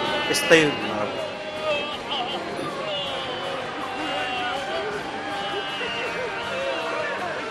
को तयारी हुनुहुन्छ यहाँ जानका लागि? यी तयारी हुनुहुन्न भने पापबाट उद्धार पाउनै पर्छ। यो बाइबलले बताएको कुरा हो। जब आदम र अब्बाले गल्ती गरे त्यसपछि संसारमा पाप आयो आदमको माध्यमबाट। आदम र अब्बाले आफ्नो लाजलाई, आफ्नो नाङ्गोपनलाई, आफ्नो पापलाई ढाक्नका लागि अन्जिरका पातहरू गाँसेर प्रयास गरे। यो सम्भव छैन। त्यसरी नै हामी पनि आफ्नो पापबाट आफै छुटकारा पाएर स्वर्ग जान्छु भन्नु चाहिँ मान्छेको विचार हो, कल्पना हो। यो असम्भव कुरा हो, हुँदैन। आदम र अब्बाले जसरी आफ्नो नाङ्गोपनलाई ढाक्न सकेन त्यसरी नै हामी पनि आफ्नो पापबाट आफै छुटकारा पाउन सक्दैनौँ। आदमले गल्ती गर्यो तब के गर्नुभयो त? एकचोटि उत्पत्ति 3:9-10 तर परमप्रभु परमेश्वरले मानिसलाई बोलाउनु भयो, तँ कहाँ छस्? उनले भने, मैले तपाईँको स्वर बगैँचामा सुने र म डराएँ, किनकि म नाङ्गै थिएँ र म लुकेँ। पापी मान्छेले गर्न सक्ने कुरा एउटा छ, त्यो हो आफ्नो पापको पश्चाताप। तपाईँले पनि मनोरकमा जाने पापी रहेछ भने आज थाहा पाउनु भएको हो भने, विश्वास गर्नुहुन्छ भने आदम जस्तै नै आफ्नो पापको यसरी नै पश्चाताप गर्नुहोस्। तपाईँ दोस्रो कक्षा एकछिनपछि सुरु हुन्छ। तपाईँले आफ्नो हृदयदेखि परमेश्वरसँग प्रार्थना गर्न सक्नुहुन्छ, प्रभु म नरकमा जाने पापी हो, मलाई बचाउनुहोस्, म नरकमा जान चाहदिनँ। यो हृदय लिएर पश्चातापी हुनुपर्दछ पापी मान्छेले गर्ने काम। आदमले म नाङ्गै थिएँ र म लुकेँ भनेको के हो? मैले तपाईँको आज्ञालाई उल्लङ्घन गरेँ, मैले तपाईँको आज्ञा मानिनँ, मैले पाप गरेँ भने आदमले आफ्नो गल्तीको पश्चाताप गर्नुभयो। यसरी यहाँ पापी मान्छेले पश्चाताप गर्नुपर्ने कुरा प्रार्थना गर्दा कसरी विचार गर्नुपर्ने, यो दुईजना व्यक्तिबाट हामी एकचोटि हेरौँ। फरिसीले गरेको प्रार्थनाको विषयमा दुईजना मानिस प्रार्थना गर्न मन्दिरमा गए। एकजना फरिसी, अर्को चाहिँ कर उठाउने। फरिसीले उभिएर मनमनै यसरी प्रार्थना गर्यो, हे परमेश्वर, म तपाईँलाई धन्यवाद दिन्छु। म अरू मानिस जस्तो धुता, अन्यायी, व्यभिचारी अथवा एक कर उठाउने जस्तो पनि छैन। म हप्तामा 2 पल्ट उपवास बस्दछु। मैले पाएका सबै थोकको दशांश म दिन्छु। यो फरिसीले गरेको प्रार्थना हो। यो फरिसी भनेको इस्रायल जातिको धर्मगुरु। यो व्यक्तिहरूले गरेको प्रार्थना कस्तो छ? घमण्डी तरिकाको छ। म कुनै पापै गरेको छैन, यो छेउमा उभिने म कर उठाउने जस्तो पनि छैन, म त हप्तामा 2 पल्ट उपवास पनि बस्दछु, म सबै थोकको दशांश पनि दिन्छु। गरेको प्रार्थना यो फरिसीले गरेको प्रार्थना। अर्को कर उठाउनेले गरेको प्रार्थना हेरौँ। तर कर उठाउने चाहिँ टाढै उभिएर स्वर्गतिर आँखा पनि नउठाई यसो भन्दै आफ्नो छाती पिट्यो, हे परमेश्वर, म पापीमाथि दया गर्नुहोस्। कर उठाउनेले गरेको प्रार्थना यति मात्र हो, हे परमेश्वर, म पापीमाथि दया गर्नुहोस्। म तिमीहरूलाई भन्दछु, यो चाहिँ मानिस त्यस अर्काभन्दा धर्मी ठहरिएर आफ्नो घरतिर लाग्यो, किनभने हरेक जसले आफूलाई उच्च पार्दछ त्यो होच्याइनेछ, तर जसले आफूलाई होच्याउँछ त्यो उच्च पारिनेछ। पापी मान्छेले गर्ने प्रार्थना यो कर उठाउने जस्तो, प्रभु म नरकमा जाने पापी हो, यो कुरा स्पष्ट रूपमा बुझेर आफ्नो पापको पश्चाताप गरेको हुनुपर्दछ। यो फरिसी जस्तै म धर्मी हो, असल हो भन्ने व्यक्ति उधार लिएर स्वर्ग जान सक्दैन। तर यो कर उठाउने जस्तै हृदयदेखि पाप बारेमा बुझेर पापको पश्चाताप गरेको व्यक्ति हुनुपर्दछ। परमप्रभुलाई पुकार गर्नेहरू सबैका नजिक उहाँ हुनुहुन्छ। सबैका नजिक जसले उहाँलाई सत्यतामा पुकार्दछन् उहाँको भय मान्नेहरू सबैका मनोरथ उहाँले पूरा गर्नुहुन्छ। उहाँले तिनीहरूको पुकार सुन्नुहुन्छ र तिनीहरूलाई बचाउनुहुन्छ। भजन सङ्ग्रह 145 को 18 देखि 19 पदमा यहाँ लेखेको छ, सत्यतामा उद्धार स्वर्ग जाने चाहिँ प्रचार गर्ने व्यक्तिले दिने कुरा होइन, बाबुआमाले दिने कुरा होइन, पास्टरले दिने कुरा होइन। यो चाहिँ हृदयको अवस्था र परमेश्वरसँगको सम्बन्धको कुरा हो। म नरकमा जाने पापी हो भनेर 100% बुझेर आफ्नो पापको पश्चाताप गर्ने, नरकमा जानबाट मलाई बचाउनुहोस् भने परमेश्वरसँग प्रार्थना गर्ने व्यक्तिलाई परमेश्वरले बचाउनुहुन्छ यो सत्यतामा, हृदयको ठिक अवस्थाबाट। तर मान्छे अगाडि एउटा देखाउने तरिकाले यो हृदयको अवस्था होइन, परमेश्वरसँगको सम्बन्ध सत्यतामा पुकार्दछन् भनेको छ। त्यो व्यक्तिको प्रार्थना परमेश्वरले सुन्नुहुन्छ।